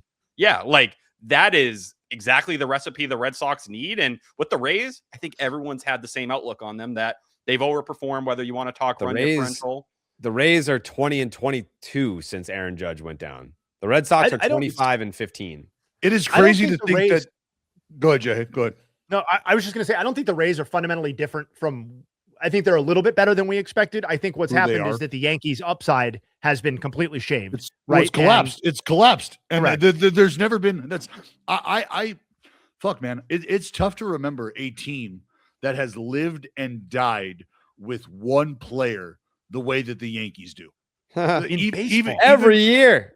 Even with all right, and even with some of the supporting cast that they have, and to the point that they have performed, it's like when Aaron Judge is not in the lineup, everybody feels like, oh shit, you took the cape off of Superman. Like, we can't fly. You know we can't fly.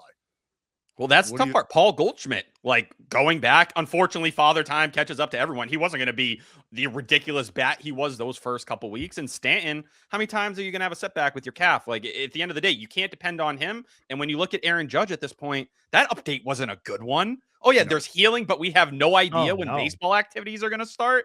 I would say bad. Yes, I'm it's September. That's what you're talking about. I don't know that Aaron Judge plays again. I don't either. This Like the season- last this update season- that we got. This season, Jesus Christ, yeah. I don't know if Aaron Judge ever plays again. It's over. Book card, ship it. Yeah. The last update that we got was that they don't know. Like it's still just we don't have the answer to that question. And what's even more difficult about processing what Aaron Judge is going through right now is do we rush him back, and whatever rush looks like, meaning do we try to expedite the recovery process and take him at 65%, 70%? I just simply don't believe that the injury that he's dealing with specifically is an injury that you can go out there and perform at 65, 70% with. We watched Cal Raleigh struggle mightily with abdominal issue, right? With a core upper body issue. When you're dealing with obliques, intercostals, things of that nature, stress fracture in the rib cage, like you can't get your A swing off comfortably. And that fucks with you on so many different levels. Pitch recognition, because you might see a pitch, but the first thought that enters your mind in that split second that you have to react is whether or not I can fire. Can I go? I can't go. So now you start to look for pitches that you can offer at, and you're not going to get those, because if we know that you're apprehensive about getting off on a fastball, buddy, we're fucking force feeding you 98 up top. Come and get it. I'm not going to give you a chance to get a decent swing off on other shit that you're looking for. And I also think, like, it is fair to note, because we would note this for other teams, is that we've basically never seen the optimal version of the Yankees play baseball this year. And that's not exclusive to them. There are other teams that are dealing with that problem. But like They didn't have a Garrett lot Cole and of Aaron Judge at the same time. Max And Fried's what's been that? out for months. Yeah. That's what I'm saying. Like, Max Fried has been out for a while now. Rodon is now has been on the shelf for a little bit at this point. They have not had, as Jared said, they haven't had Cole and Judge at the same time. They haven't had any version of their best possible rotation that I've personally been very excited about all season. That's never lined up one time. And their offense, whether we want to assign all of this downturn to Aaron Judge or not, obviously it's a huge part of this, but the premise of their offense was something of a stars and scrubs setup, right? Where it's like, you are going to get a certain level of production from the tentpole offensive players that are here. And we fucking hope to God that the Austin Wells and Ryan McMahons and Caballeros and Dominguez's of the world, and Trent Grisham, who the hell knows what you're getting from him in any given moment or any given season, is like, hopefully enough of those guys are okay to the point where, like, our stars and scrubs approach sort of can kind of work. And I think when you pull too many of those stars out, and the most important one by far, and a lot of those, nobody else has stepped up. Jazz has been below, like, only Ben Rice and Cody Bellinger, I would say, among people that are full-time players, have met the expectations of what they entered the season with. And that's just not good enough when you haven't had the full complement of the other facets of your team going at the same time either. Bellinger has a 580 OPS over his last 30 games. Who does? Like, people, 580 OPS for Bellinger over his last 30 games. When we talked about that rut that they went through, the really bad one back, what was it, middle of June, when Ben Rice was really in the gutter and not going through it, you saw they had no solution on how to survive offensively. Yeah. Even when he's heated up, it's not enough to carry them in a significant way, especially if they can't be the elite of the elite rotation they were early in the season.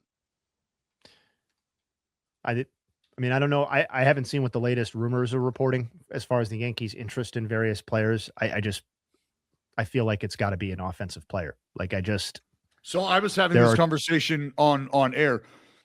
How many times have we seen a team go out and acquire or can we identify the marquee offensive player that makes all the difference in where you're trying to get, where you're trying to go? How often is that player even necessarily available, right? So what are the Yankees looking for? They're looking for a middle of the order bat. They're looking for power.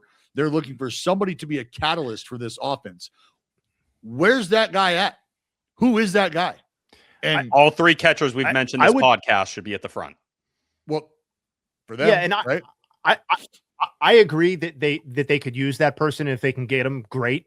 I think the bar is lower a little bit on who would help them, because I think there are too many zeros right now going for them. And like, you sort of have to assume that Aaron Judge, Ben Rice, Cody Bellinger, Jazz Chisholm, like those guys are going to perform because they're stuck there for various reasons, or if they don't perform in the case of Judge, you're not fucking going anywhere anyway. Right. So like if they can get a Hunter Goodman, or they can get a, not to be funny, but like if Bangeliers, or Jeffers, or if he pops loose, or Jeffers, if the Twins decide to change course, that's great. Like, I also think that they could use just some guys who aren't ass too. And I feel like those guys should be available at some level in multiple positions. Like, this needs to be a very active deadline for them, because the thing overhanging this entire conversation is that they are at great risk of wasting, not fully capitalizing on, not winning a World Series, not winning at the highest level during the prime of the greatest player in modern Yankees history and one of the greatest right-handed bats in the history of the sport. But if he's not available, Jay, if he's not available, if he's not available, there's nothing you can do about it. But that still falls at the feet of the GM, because you know what you didn't do in the previous seasons? You didn't win then either, and he was available. So, like, yes, that he's not available this year, you can't fix that problem. But if we don't win this year, if the Yankees don't win this year, and 2027 is this dark cloud of how many games are we playing? Are we having a season? Aaron Judge is not fucking 25, 26 years old. The runway is not a decade. It is literally right now. And if 2027 is a lost season, then all of a sudden you're talking about like a 36, 37-year-old player. Well, and remember, inevitably what happens is you start talking about who Aaron Judge is in the postseason. So exactly right. If you get to capitalize on him being healthy, then what do you hope to get out of him when we do get to the postseason? Well, a lot of people have talked about. You didn't see his clutch third inning home run in the division series of a non-elimination game. You didn't see that. But from a front office perspective, it is Brian Cashman's fucking duty to get Aaron Judge to the postseason and give him the opportunity to change that narrative. Like this is about opportunity for Aaron Judge in the postseason. I personally believe go ahead. If I were Brian Cashman, my thought right now is, how do I get the opportunity for Aaron Judge to play baseball again this year? And I need to think about Aaron Judge not playing until the last week, maybe 2 weeks of the season, so that we have him healthy going into the postseason, which I have constructed a roster that helps get us there. Because it's not like you are teeter-tottering on the third wild card spot right now. That's not the case. That is not the case. You are very, very much in a position to take the division. How do you go and do that? That is also teams that sit in a spot like this, where the Yankees are, where they have a massive question mark looming over the head of Aaron Judge. What are you comfortable with doing? Are you comfortable with sliding and holding on and just praying that you get into the postseason, whether it's through a division berth or whether it's through a wild card berth? Are you just okay getting to the postseason? And is the conversation one that says, we don't need to get crazy at the deadline because I think we can still hold water until then? But what I think is happening recently tells you, I don't know that you can just bank on winning enough games. Are you that good? I mean, Cam Schlittler is carrying the load on the mound? Who's going to do that for you offensively? Who's going to have innings limitations as this year goes on, by the way. Sure, that is going to be a big part of the combo. Yeah, because he's at 123 right now. Mm-hmm. I mean, that's going to exactly. Yeah, I mean, not getting to that 200 mark. Yeah, he's pretty soon he's going to start to get tired. Wow. I mean, he could very well, like, he's pitching. He had less than 150 last year. So, like, Yeah. we're talking about 20 more innings until he's just about there. And with, higher stress pitches than he's ever thrown before. That doesn't. Well, this is where, like, I'd like to think, like, yes, 170. I would like to believe that, sure, man, we could get him to a 200 mark. But, I mean, that's going to take some massaging. Yeah. Fuck. That's tough news. Bottom 10 farm, too. Yeah, they've got their farm system always sucks. It's crazy. It's not like they make these huge deals and get depleted. Like they don't. They just always fucking suck. Whatever. That's enough about them. Side note: are you guys surprised at how bad the Blue Jays are this year? Yes, you have to be on some level, yeah. right? Yeah. What a disappointment. Vlad, right? Bigger. Is Vlad enough to sink the ship all the way to the bottom of the ocean? He's at the front of the it. whole offense. That's what I'm saying. It's Ernie Clement's your best player.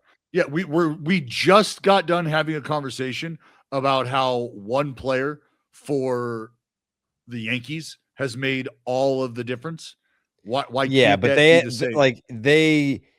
like a few games under 500 without Judge. They're not the worst team in the fucking division without. I mean, George Springer was their best player last year. And George Springer is one of their worst players this year. But didn't we know that? That was something that was something I said immediately. Immediately. For sure. He was one of the most obvious drop-off candidates year over year that was out there given the age. And how amazing he was last year. Like you can't repeat that at that age at his level. But like that if we're going to draw a singular person, even if it was predictable, like his year over year drop-off is more costly to them than Vlad's, just in terms of the gap in production. Now, the difference in expectation, I think a lot of people coming off of the postseason last year expected Vlad to not take another step, but get back to the previous level or whatever it is with Vlad.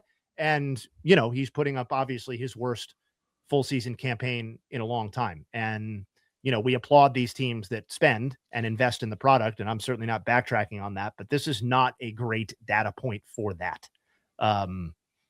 Heading into a potential work stoppage, giving Dylan Cease $210 million, lavishing their hometown boy with a $500 million contract, all the other sizable investments via either trade, in the case of Andres Jimenez, the money they took on there, or the other deals that they made. Like they suck, man. Like they're last in the fucking division. And what is the future here? Like, I'm not saying they're toast, but like, what is the 2027 expectation if they finish last in the AL East this year?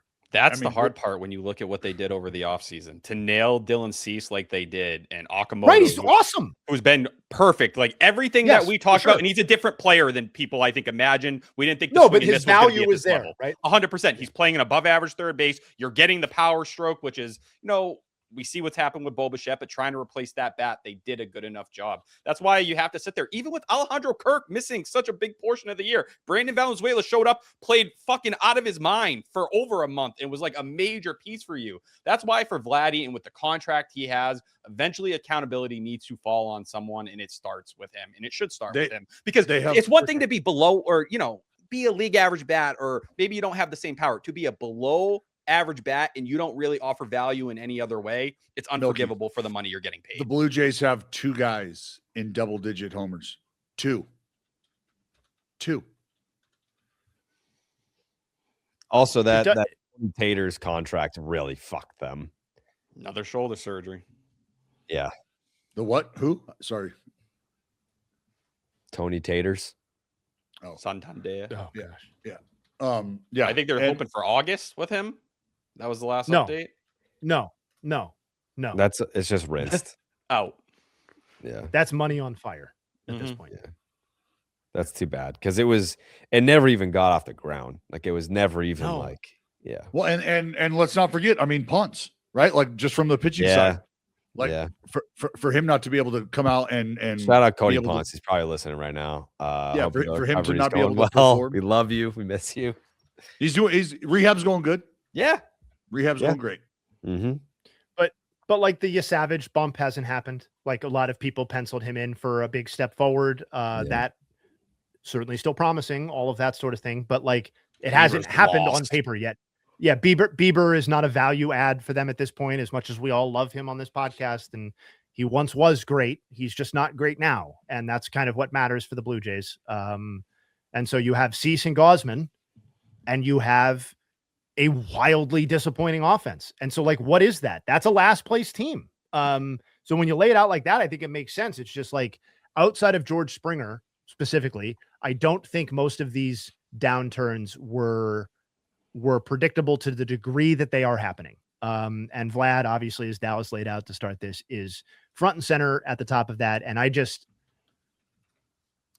it's just an enormous amount of money for a guy who should be giving you a prime level season. Like whatever you think that is, whether that's an MVP ballot, whether you think that's an all-star, well, he was an all-star, bad example, whether you think that's an 850 OPS or whether you think that's an MVP ballot, Vlad should be delivering one of those seasons. And instead he's delivering the worst season of his career. And all you have left is the closer we get to downside, the uglier it's going to get. Sounds like Blue Jays fans could really use some better help. Yes. Luckily, this podcast is sponsored by BetterHelp. That works out then. Mm-hmm. Yeah, because for some, summer is their favorite season. Travel picks up, kids are out of school, adventure is the focus. And for others, juggling it all can be tough and can lead to overwhelm and counting down the minutes until kids are back in school. And many worry that they are wasting their days of sunshine. I know Tyler's not wasting his days of sunshine. He gets out there, he's walking, he's down how many pounds? 25? 25 pounds, baby. 25 pounds. Let's go. Wouldn't you agree that T should shave his beard to accentuate his weight loss at some point? Not shave it. Dallas I said might like be the wrong person to ask. make it tighter.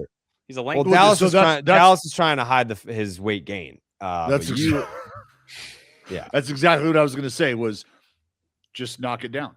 Just knock it down. Don't shave it by any means. Yeah, don't shave it. Go. You know, like Milky.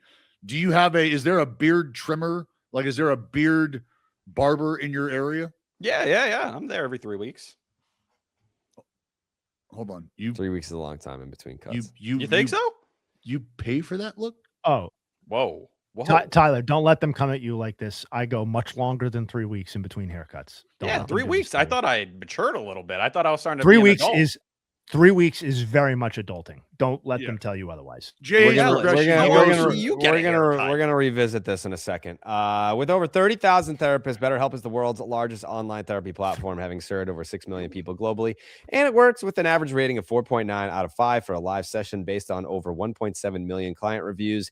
BetterHelp therapists work according to a strict code of conduct and are fully licensed in the United States. BetterHelp does the initial matchmaking work for you so you can focus on your therapy goals. A short questionnaire helps identify your needs and preferences, and their 12 plus years of experience and industry-leading match fulfillment rate means that they typically get it right the first time. And if you aren't happy with your match, you can switch to a different therapist at any time from their tailored recommendations.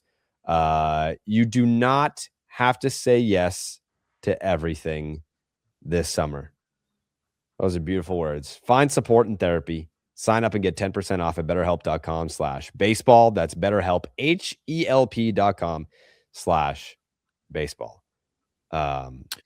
Just want to circle back real fast. I Sure. did a little bit of quick research per the New York Times men's fashion section. Yeah. On average, men are in the chair once every 3 to 6 weeks. I'm as average as average gets. I do the beard and the sides every week. I do the top every 5 weeks. Oh, I thought you were getting haircuts every week. No. Every Friday I fade up the sides. Trimmed up. You're getting a lineup. Yeah, I do the beard and the sides every Friday. I do the top every 5 weeks. You not manicure your own beard? No, we got a team for that. This is the big leagues, Dallas. Come on. Christ. Disappointing. It's the Can I show. see underneath, Dallas? Can you Let me. Can you let me? Yeah, he has good shape. He does. I'm impressed by it. It It's used just to well-maintained. be. It used to be more. I remember. Oh, yeah. I have. If I trim it probably twice a week. Scissors? Yeah. Mhm. Yep. Yeah. Otherwise, it gets absolutely mangy. I Where think did Jared even forgets how long my beard was like 3 years ago. Like I genuinely looked homeless. Like someone sent me a picture recently. Like it's troubling how bad I looked. Yeah. I look you like a all, stray yeah, dog. You all kind of look bad, but Fuck you. There's some not guys Shohei. in Sacramento who've been asking me to come by and swing, but I don't know that I could let anybody. I don't know. I mean, I've thought about like really knocking it down, narrowing the face, because I mean the jawline is fucking impeccable. I'm not gonna lie. I don't have that. Yeah, but I don't know that.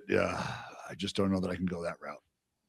I mean, it's weird because like you didn't do this like as a player. That's why I forget who it might have been Shohei though. I was like, watching Dallas's perfect game, like I don't feel the same connection to it because like I don't know that guy. Like I've never seen that guy in person before. I don't know him. Yeah, no, definitely. yeah. Now he's Tommaso Ciampa's stunt double, and just a completely different look. But I couldn't have pitched with that. I couldn't have pitched with that. But you know who can pitch with pretty much fucking anything? Yamamoto. Yeah. How many CGs have there been this year? Like fucking 8, 9? I don't guess. I'm gonna guess 11. Wow. Do we know? Less. I was the assuming number. Tyler was looking it up. Yeah, I have Less it at than 8. 11? 8. Yeah. All right. Okay. 8. And nobody's done it more than once. Wow. It's so crazy. That is so that sounds right. fucking. I know, but I mean, this is the conversation that gives me that gives me old head. You know what I mean? Like this is, oh man. Like I'm not bitching about it.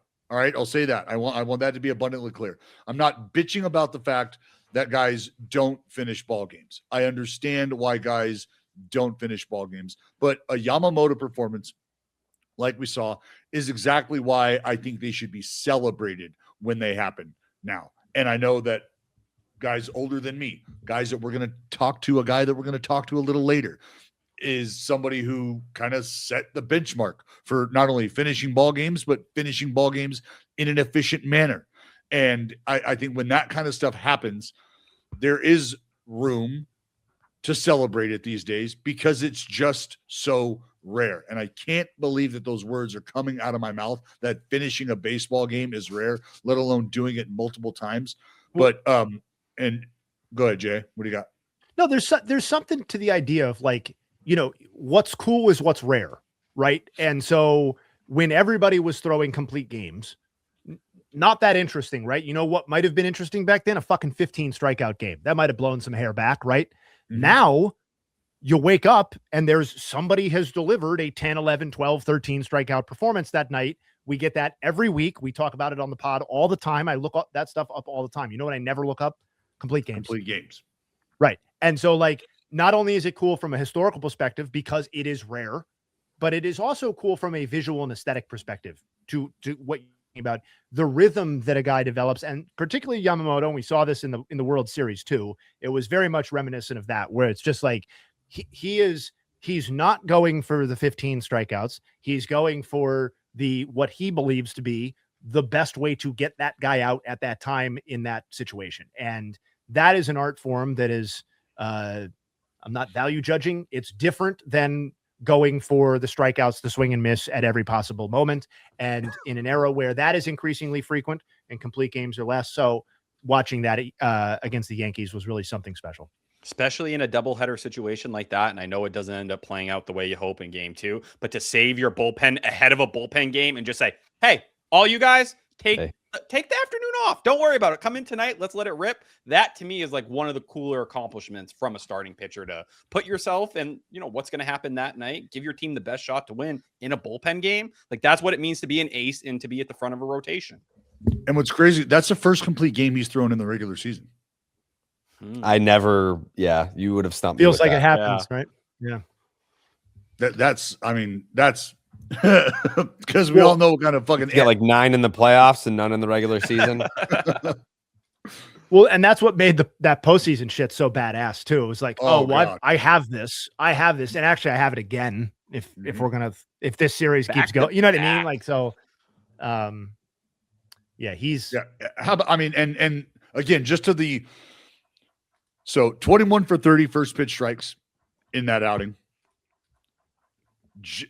You want to take a guess at how many swing and misses?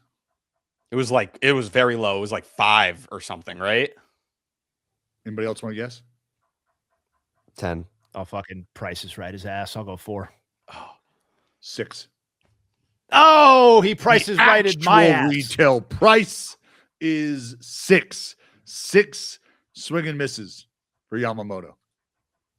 And that was one of the things he talked about over the offseason was, I want to be more efficient out there. Like, I'm not going out there to try and rack up strikeouts. We know for some pitchers, that's the game. To him, it's like, let me see how deep I can go into outings. That's why it feels so, it's just an enjoyable watch with Yamamoto, because it really is pitching and it's chasing just simply, how can I help my team win, versus stuff that might blow you away if you just turn the game on for 10 minutes. That doesn't mean he's not nasty. He is. It's just, you see the best of both worlds with him. And I wonder if we'll be able to see guys make the adjustment. And I don't know how excited front offices would be about this, but if you're paying for dominance, if you're paying for swing and miss, and then you have a guy who can generate that, show up and go, well, you know what? Look, I got the money. You know what I'd like to do? I'd like to get deeper into ball games. I'd like to be more efficient in my stuff. So I'm not going to hunt the strikeout. And the front office is going, whoa. But we paid for the punch out. Are you sure you don't want to go out there and punch people out? Like, please, pretty please. And he's like, well, you know what? What if I can continue to give you 7, 8, 9 inning type performances night in, night out, where I can flirt with that 100 pitch mark almost every time that I go out, but it's because I'm being as efficient as I could be. And I'm okay. So I'm going to punch out 4. I'm going to punch out 6, and I'm not going to punch out 14. Do you want the 14 punch outs? And then you have to have a 9 to a 12 out accounted for by the bullpen. Do you want to do that? Or are you cool with me accounting for like 24 of those outs, maybe even all 27? What would you rather have? And I think that's a serious question. As basic as it sounds, I think it's a serious question to ask front offices, general managers, is if you could, because if the idea of staying safe is staying away from the bat, and the idea of being able to do so is high velocity, high spin, and you're willing to pay for that, but you also understand that that can't sustain itself through the course of an entire outing, which is why we value the guys that we value in the bullpen, then would you be okay with a guy reeling it in who does have the ability to do that? But would you be okay with a guy reeling it in to try to be the guy who gives you 8, 9 innings every 5 days? Because that's the mindset every time you take the ball, right? I want to go out and I want to be perfect. From there, I don't want to yield a walk. From there, I don't want to yield a hit. From there, I don't want to give up runs, blah, blah, blah, blah, blah. Every time you take the ball, that's the mindset. So it should always be to go to finish the game. But I can tell you that is not the mindset these days. It's just not. And I think you can get back to that. But would front offices be willing to entertain an individual of a Yamamoto ilk going, look, I know split's nasty. I got fucking 7 different pitches that I could shove up their ass. But you know what I'd like to do? I'd like to finish ball games now. So I'm going to work on trying to do that. But I also like to reverse engineer that a little bit. I also think like not everyone, and I'm not saying you're saying this, but not everyone is capable of stepping back like that, right? Like some people are only capable of doing the 5 maxed out innings and going to the swing and miss because that's the way they've been pitching their entire lives. And I know we've sort of toyed with the idea of Paul Skeens maybe sort of kind of doing this during his maturation or different stretches where we're like, well, where's the dominance from Paul Skeens? Where's like the swing and miss from Paul Skeens? And it's like, he's either said it or we've said it in speculating that, maybe we're trying to dial back a little bit to get more longevity, to get deeper into games. Like, not everyone can do the Yamamoto thing, right? Though, where it's like, I can kind of pick and choose between whether I'm going to go dominance or whether I'm going to go deep into games, or like the way that I can mix my stuff. And it's a great idea in theory. I just think that's part of what makes Yamamoto so special. And for a guy that you literally never hear mentioned is this guy the best pitcher in baseball? Like, how many people are you really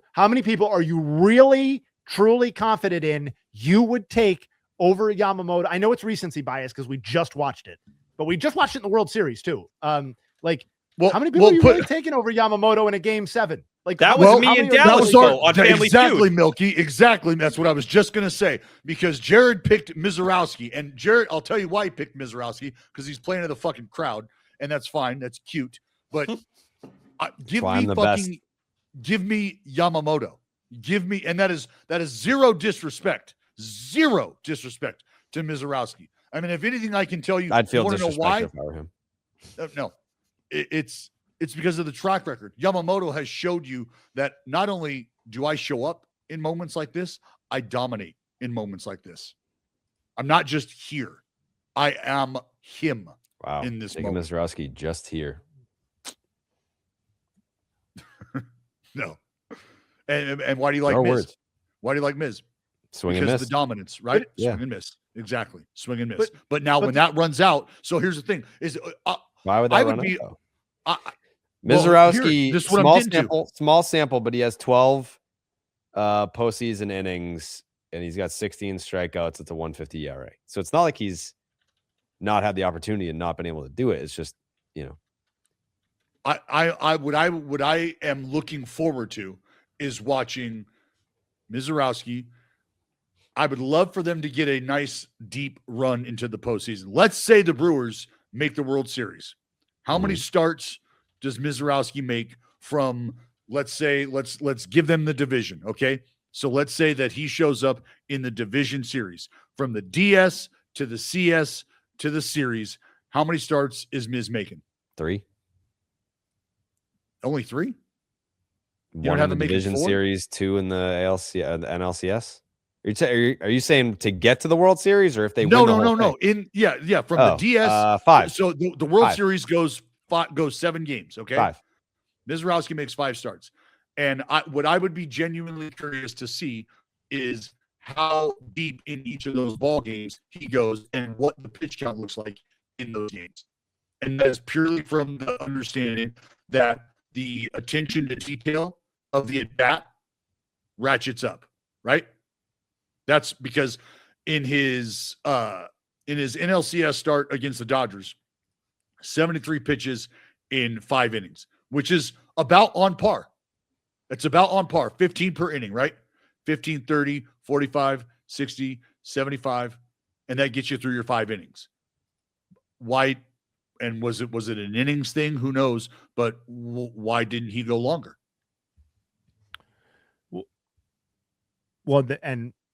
As of right now, there's high more octane pressure. There's hypothetically more pressure on him to do so with the way that, because the last time we sort of had this kind of like postseason related conversation with the Brewers, Kyle Harrison was the other name that we're mentioning. And I'm not sure really how much faith. I mean, I'm not saying he's not good, but he took a pretty significant downturn and is now not healthy. Right. So I do think that to the point about Miz having to make starts and throw innings in the postseason, like, unless they go out and get Tarek Skubal or another high profile starting pitcher, like, there's going to be an enormous amount of pressure on Jacob Mizorowski to not only be dominant, but to be like quantity focused as well. Well, it's also, look what happened last year. They lost Woodruff right before the playoffs, and now, like, and Woodruff, let's too. be real. Yeah. Like, he was awesome in what he was doing this year off the injuries. We're talking about a guy who's lost 5 ticks on the fastball over the last 4 years. Like, what he's gone through, and he's probably closer to retirement at this point, if we're being completely honest. He's going to try and work his way back. But that was the veteran of the staff. Like, if you were kind of having someone you thought could go into that moment and be comfortable, there really is no one. It's going to be Jacob Mizorowski versus the world, unless Logan Henderson, can stay healthy, which he hasn't been able to do for years at this point. Didn't they say too that nobody's made it back from 2 surgeries of what Yes. Woodruff's going for? And like Johan is like the only one to have the second surgery, and he never made it back. I think. it was over. I had it. I had it, but Oh, Dallas Braden had it. yep. You had I it didn't twice make- or once? I didn't make the capsule. Yeah, twice. I had Okay. it repaired. So I saw Johan. I shouldn't have. They didn't give you proper credit, but Mhm. they did say Dallas that Braden. he was a recent example of somebody that had it twice and did not make it back. What's that? What's the recovery time? a hot fucking It- minute. It was 20 months for Woodruff last time. 20. Dallas, what are you working on here? What are you working on? 15 years? Yeah, Yeah, it's been a few years for me. Been a few Yeah. years. Still working on that comeback. Yeah, that sucks. Yeah, but I think the last update that I saw on Kyle Harrison was that it was the minimum on the IL. It was like best case scenario, whatever. Right, but he wasn't pitching well before that. No, but Yeah. maybe he wasn't pitching well because he was hurt before they realized that he was hurt. And he's another one of those guys. Like, if you want to talk workload and what he did last year, he did not throw a ton of innings last year. Like, he's about 30 innings away from getting to where he was a year ago. There you go. All right. The only other thing, because I gotta run, but the Will Smith injury, it's probably gonna take longer. And now Shohei is missing starts. No one feels bad for the Dodgers. No one feels bad for the Dodgers. But do any of these injuries prompt action at the trade deadline that was unforeseen to any of you guys? Like, It's are the the Dodgers Dodgers, going to man. go out there and get a fucking front Buddy, lines? Like, are they going to be like, they- all right, dude, we're going to make you an offer you can't refuse for Tarek Skubal? The even though he pitching- the Tigers, yeah.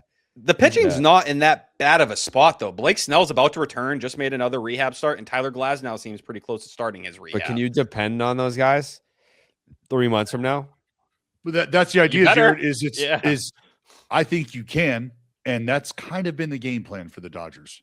Is we have the largest margin between us and the second place team in baseball. So we haven't needed you. Okay. Just hold tight and get ready for the run. Get ready for September and into October. That's what we're paying you for. That's why you're here. That's why you're here. We will piece together the rest of the season and do so in dominant fashion. You just be the dudes that we know you can be. And when it comes time to run you out there for the postseason, continue to be those dudes. We like our chances. When you I have mean, a guy shame like on the Justin- rest of that fucking division for allowing the Dodgers to be able to operate that way.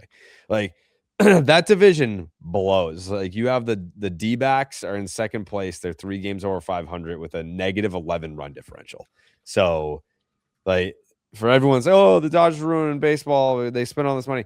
Like, the whole NL West allows the Dodgers to be able to rest for October in mid-July.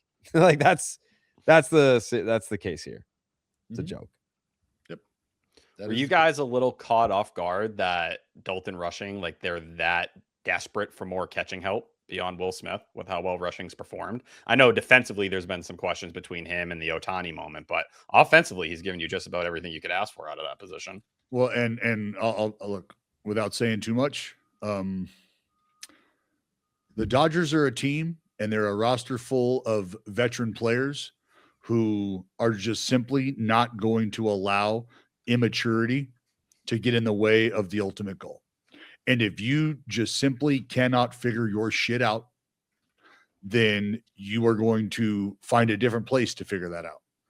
And if that's not something that they see progressing in a timely fashion, where you can get over thyself and just be a contributor and kind of fall in line, I can't run the risk of sending you out there and when Ohtani comes back in the heat of the moment, having you stir shit up. Can't do it. Can't do it. And if there are any faults defensively that we need to work through or we're not comfortable with, in concert with a level of immaturity that we're not okay with, well, Dodgers are going to make a move. You look at some of the defensive stuff, especially in a big playoff series, -2 blocks above average. Those are the things that, pass ball in a big moment, things that you can't kind of let slip. And if you're in the biggest moments and you have an issue controlling your emotions, that seems like kind of gasoline on a fire. Yeah, the Dodgers are stoic in that regard. Well, we'll see Jared in a little bit as we're kind of wrapping up the conversation on the Dodgers. Ohtani, Ohtani not going to be pitching for a while. Still going to be able to swing the bat. And I think it was actually noted in the article. But the first thing that I want folks to just be reminded of is it's his left knee, right? So as a left-handed hitter, that's the power. That's where your power source comes from, the backside. And for a right-handed pitcher, that's your lead block leg, right? So now this is where this is your post. And so that knee is going to take a lot of abuse. And I think Dave Roberts even said, we're going to take the same approach that we've taken with Shohei, which is we are going to be overly cautious. We're just going to make sure.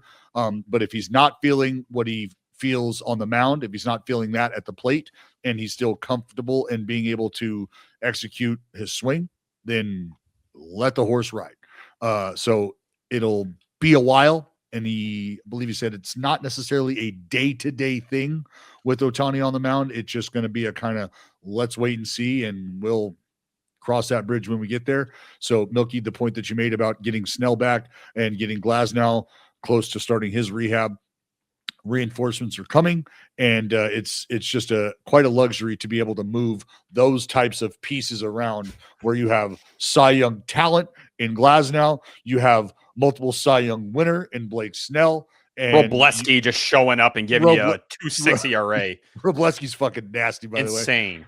Yeah, and you have the opportunity to go, all right, Shohei, who's also vying for a Cy Young, why don't you just take a step back and just continue to be the offensive juggernaut that you are? So Dodgers in a pretty good spot there. Yeah, and like what I will ultimately care about most here is how Ohtani looks when it's nut cutting time, right? Like that's if he is not correct or something when the Dodgers are trying to win a World Series, that is ultimately the most important thing. But my first immediate reaction when I saw this news was, can PCA win the NL MVP, if I'm being honest? Because this kind of cuts the legs out of, pun intended, of Ohtani's main advantage over PCA, or at least maybe not main advantage, but the real difference maker in his case, which was the pitching. And he still has the pitching that he's done to this point, which is incredibly valuable and doesn't go away. But if you just by wins above replacement to use as a jumping off point, we're at 6.1 and 5.9. That combines Ohtani's pitching and hitting work with Ohtani 0.2 WAR lead over Pete Crow Armstrong. So it is essentially a dead heat moving forward. And I don't necessarily have a rooting interest there. There's a part of me that wants Ohtani to win for historical purposes and seeing if he can make a run at Bonds and all that kind of stuff. But like PCA is a very credible or compelling candidate. But what I'm mostly interested in is just what this will do to the conversation of the NL MVP and the sorts of probably irritating, but also interesting analyses that we're going to get about a guy who is getting value the way that PCA is getting it, a guy who has gotten value the way that Ohtani is getting it, and where we arrive in an NL MVP conversation for those two guys. So that's kind of my Ohtani no pitching take right now. Yeah, I was happy that they asked PCA about this during the All-Star break, and he was very humble about it. He goes, Shohei Ohtani, if I can't do the pitching side, like I don't really see a way where I can keep up and bring that kind of value. And now you take that out, and I do believe with Ohtani, and we know the left knee, there is a history with it going back to his early Angels days. But I do think this is the kind of decision where they look at it and they say, are we trying to win an award or are we trying to win the World Series here? Which one are you really about? And I think that's the decision. It's like, we know what we're playing for. We know when our season really starts. And I think some people wondered if Ohtani was maybe going to be almost selfish in some ways to ensure that he took his shot at this and had the opportunity. And I'd be curious. It seems like the team framed it as they came to, or Ohtani came to them and was like, it's just not improving. It's not getting to the point where I want it to be. But clearly there is some mystery around this knee injury because they didn't expect it to play out this way. And I think they know it's just better to play it safe if we're really chasing rings at this point. Well, and the crazy thing is too, you said you framed it as like a dichotomy. Like do we prioritize winning or do we prioritize the award? And of course that's true.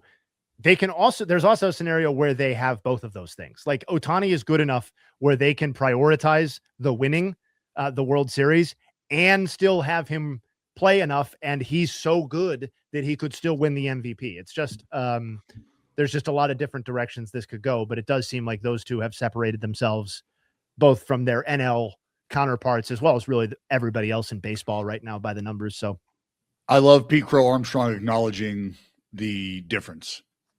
because in Sure. in It's a a world mature where, answer. well, not only is it's a mature answer, but it's in a world where everybody is trying to. It feels like there are people who are lined up trying to tell you almost trying to devalue Ohtani's contributions. When PCA is going, do you understand? Like, if I was doing what I'm doing offensively and then could also do what Ohtani's doing pitching, do you understand what I would think of myself? Do you have any fucking clue what kind of ego I'd be walking around here with? And do you know why? Because that shit's unheard of. Okay. That's why. Let's not ever forget that. That is absolutely absurd that he's doing what he's doing at the plate and we're having that conversation, but we almost just ignore what he's doing on the mound. Well, the players don't ever ignore what's happening on the mound. Ever. Dallas, I did have a question. I saw that Ohtani said that he was working with the pitching staff or the coaches before he ended up getting shut down on changing his delivery to help with the torque. Is that like a disaster thing to kind of read, to see like you changing your mechanics like that to try and get by? Or is that the kind of sign of, hey, man, if we're already starting to alter things, this is where bigger injuries happen or something can happen to the UCL or whatever? Well, that's a great question, because Tyler, as you start to make those little small minor adjustments, especially with the lower half, you do start to put the arm and the hand in different positions. And now you're starting to recruit muscles either sooner or later, or different muscles at a different time. And that starts to create just a completely different stress on the body that hasn't been felt. And if with the lower half, you are compromised, or you were starting to nurse certain parts of the delivery, now you really start to creep into territory where you're starting to potentially overload parts of the body that have not been overloaded. Because the idea is you're trying to sync up and move as efficiently and within a process, like a kinetic chain, right? There's order to movements from the lower half up, foot strike, torso rotation, like their trunk rotation. And there's a chain of events that has to happen. And when that chain starts to get altered, or you're starting to mess with how that chain begins to fire, there are definitely question marks on what that's going to end up looking like. So yes, that is do I call it a cause for concern? I think it's a pause for concern. Like, look at that, man. What are we doing here? Why are we doing this? That was like a Jay-Z line. Holla. They call me D-Hove, Ho. But let's stick on the mound, because what we're seeing in Cincinnati has got to have Red Leggings fans very, very excited. Chase Burns, lock him up, bread it up, chicken titties, $105 million, 7-year deal.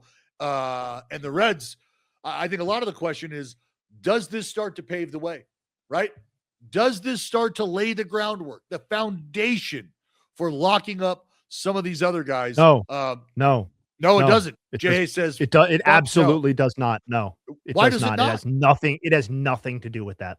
Why does it not, Jay? How come this? They got Hunter Green. Hunter Green's locked in. They've got Chase Burns. Chase Burns is locked in.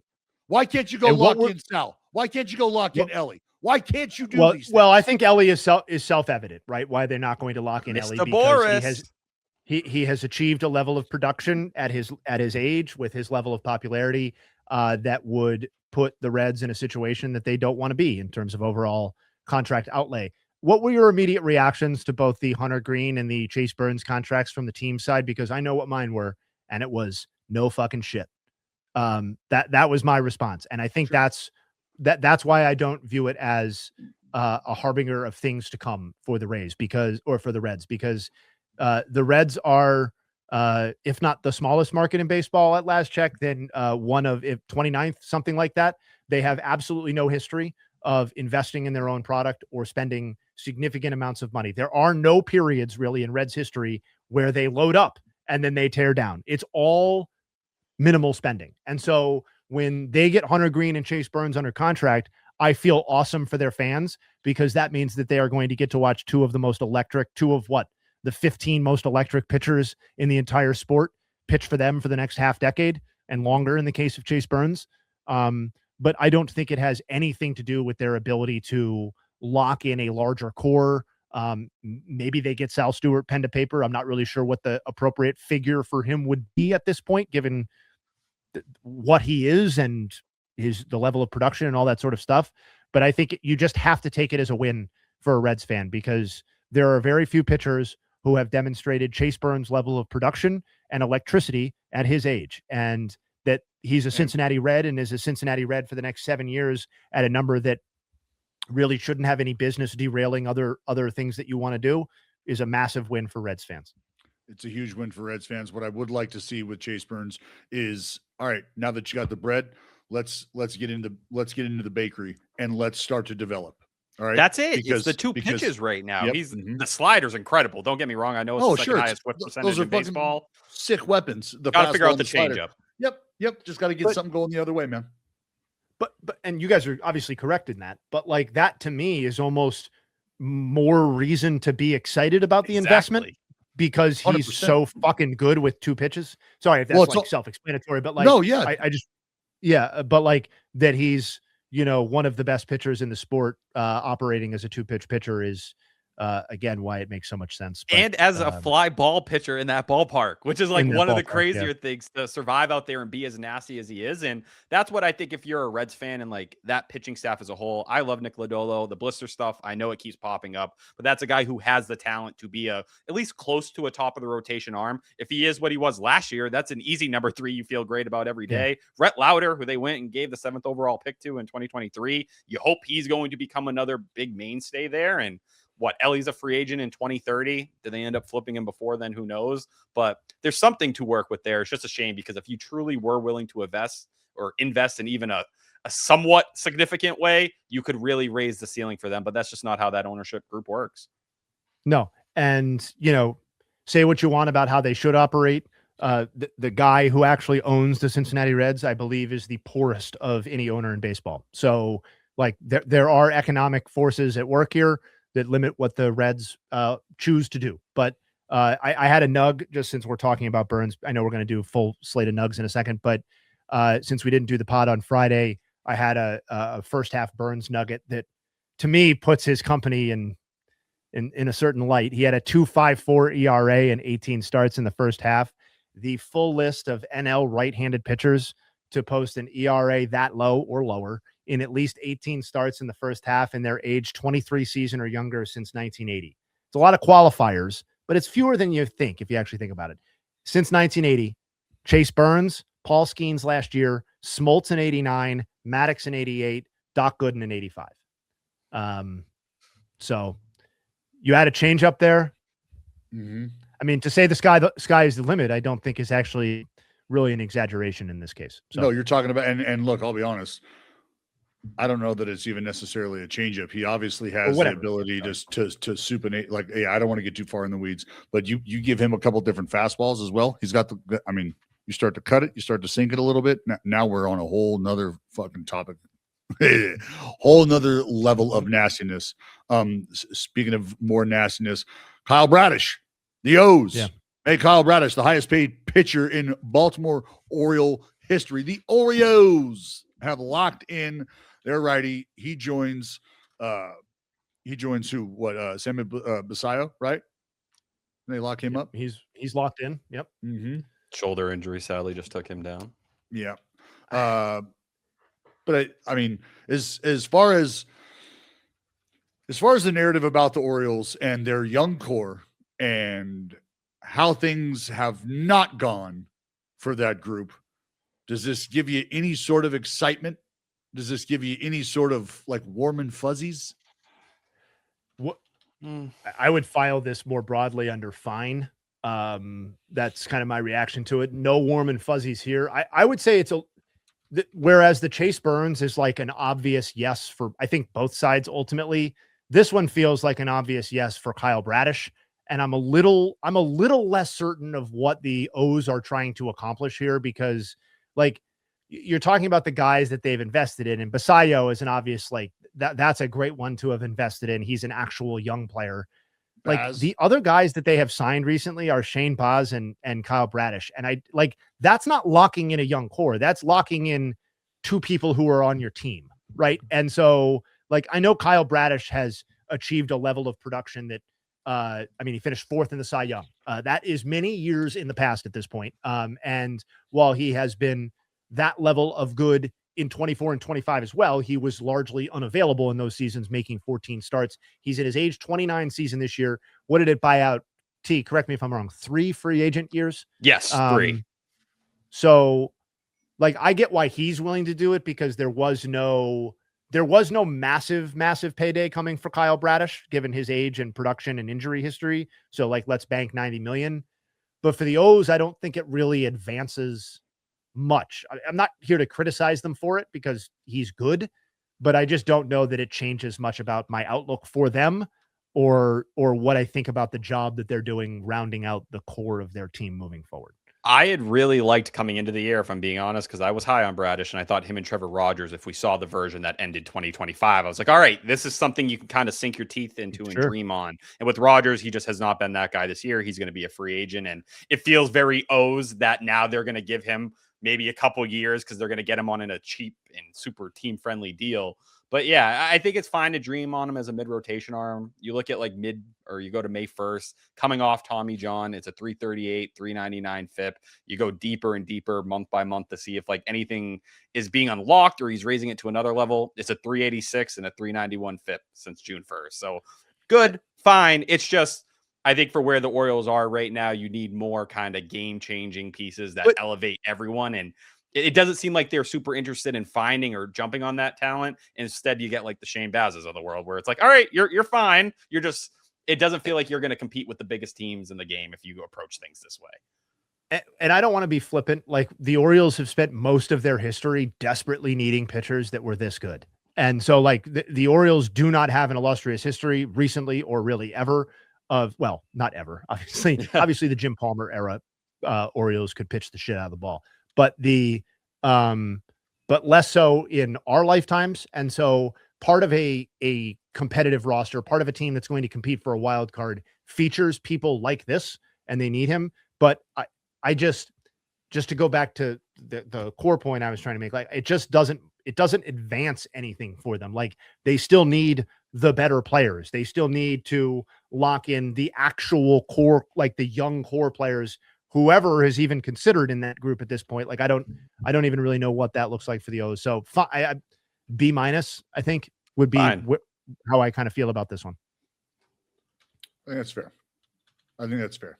Yeah. I think with all the conversation and all the narratives surrounding what the Orioles have done, have not done, locking players up, getting guys, having a young core that you can identify, but not having the success that has, I think, been anticipated or even expected to go along with it. I think for me, it felt like locking up a Baz and a Bradish were an attempt to almost put Band-Aids on some wounds that just still might be weeping a little. And but I'm more than happy for both of these dudes. Sure. One last thing that I wanted to touch on before we get to the chef cooking up the Nugs. Rintaro Sasaki, as you may remember, is the all-time high school home run leader out of Japan, who said, "No, I'm good," on the Nippon draft and attended Stanford, who was drafted by the Marlins and is now saying, "Yep, I'm gonna be a fish. I'm doing it." 8th round by the Marlins. And I think his quote, I am in love with everything about this quote. He says, "More than anyone else, I believe I understand my own limitations and how much I still need to improve. Even if this path ultimately turns out to be the wrong choice, I do not want to live with regret. Rather than defining my life by whether I succeed or fail, I want to define it by whether I had the courage to take on a challenge. And with that belief in mind, I ultimately decided to pursue this path." And I love every minute of that, because he came as highly touted as a prospect could come out of high school, playing under Shohei Ohtani's father, and dropping dick all over the place. There was assuredly a path for him into the Nippon League and into their big leagues, right? At some point in time, that was going to happen. It just feels that way. And he said, you know what? I wanted to challenge myself as early and as often as I could in America. So I went over and I went to Stanford and I played high-level Division I baseball. And the numbers aren't eye-popping, right? Like it's just kind of whatever. 16 homers, great. 47 RBI. Like it's not eye-popping.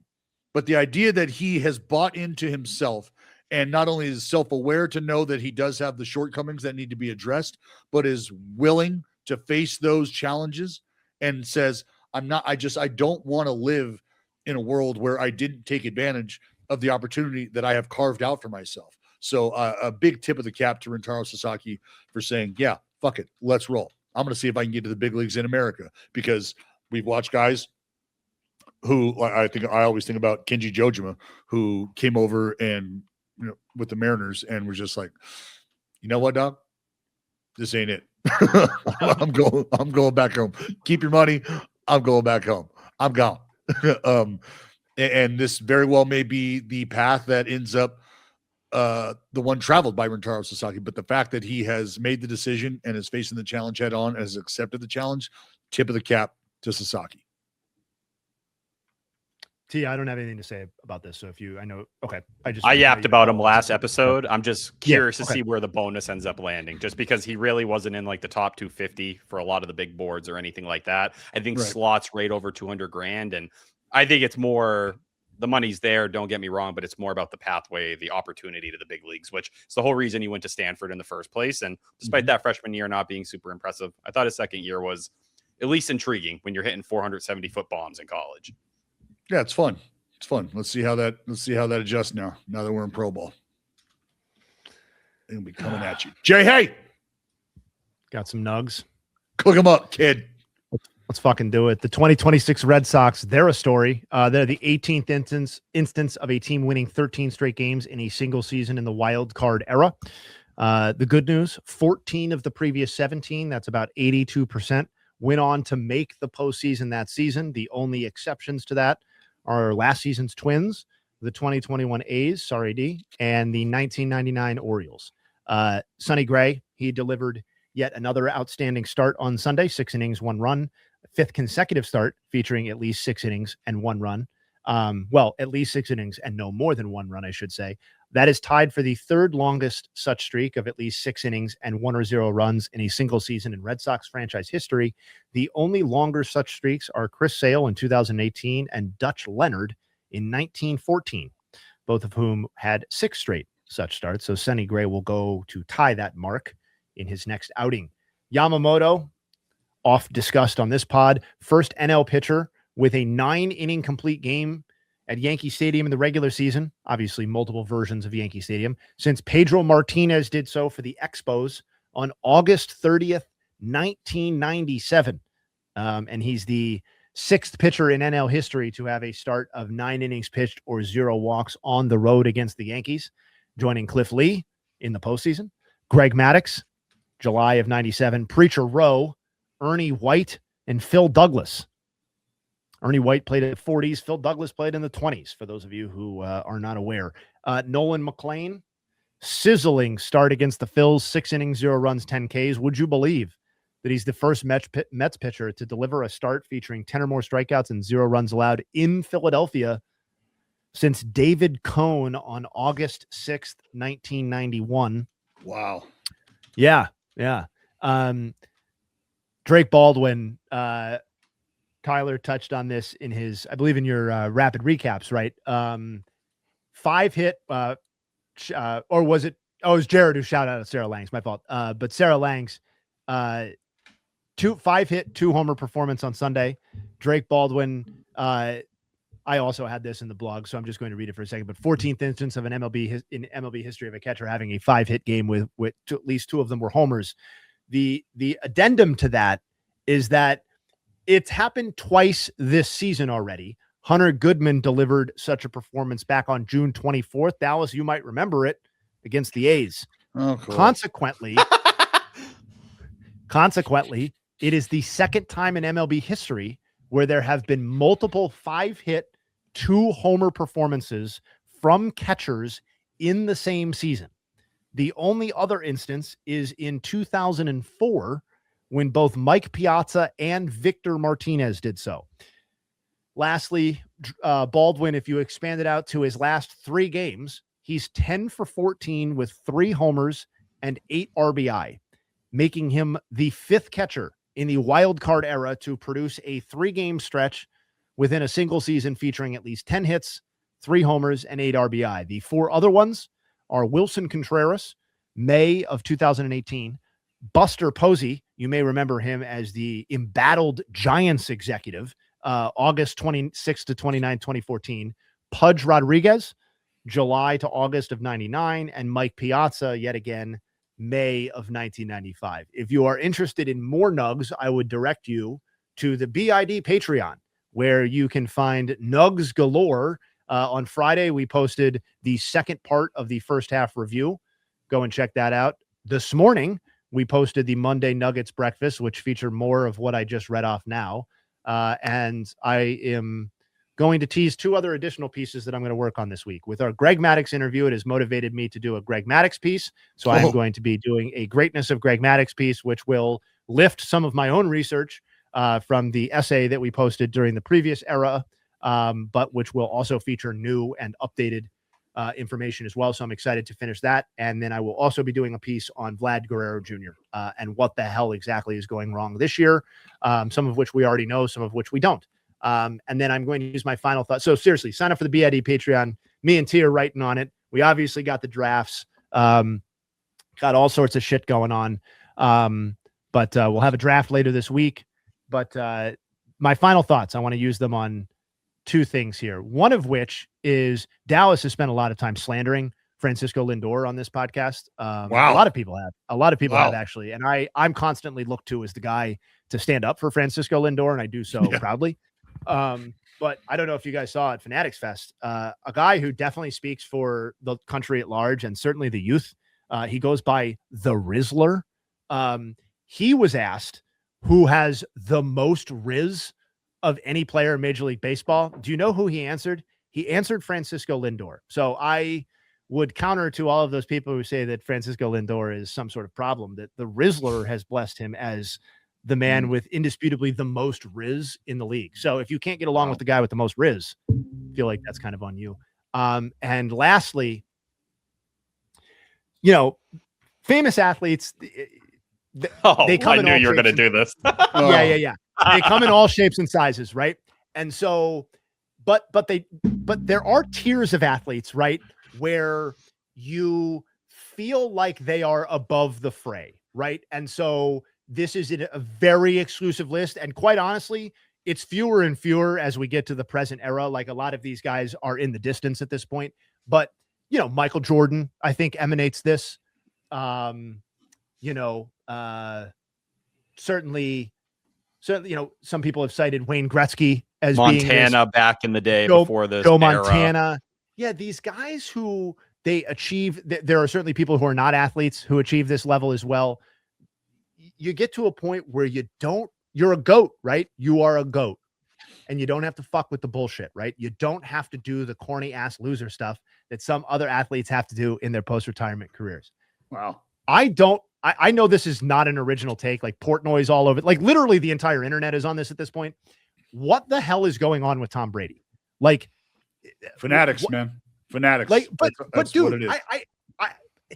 At some it's very point, Kardashian like. I think at some point you have to have enough money. You have to have enough money, and you have to be content with what is going on, where you just go and spend the money and live your life. Like, what are we doing? It's like, for a guy who had a real claim at a GOAT, like the GOAT football player of all time, to producing this much cringe immediately after his career with basically everything that he does, nominally, to Dallas's point, for the sake of money, is, to me, like, that is like the definition of a fucking loser. Like, you have all of the reasons in the world to not do this. Like, you have been blessed with the life where you don't have to do this. You can go live with your children. Oh, no, wait, no, maybe not. You can go live with your wife.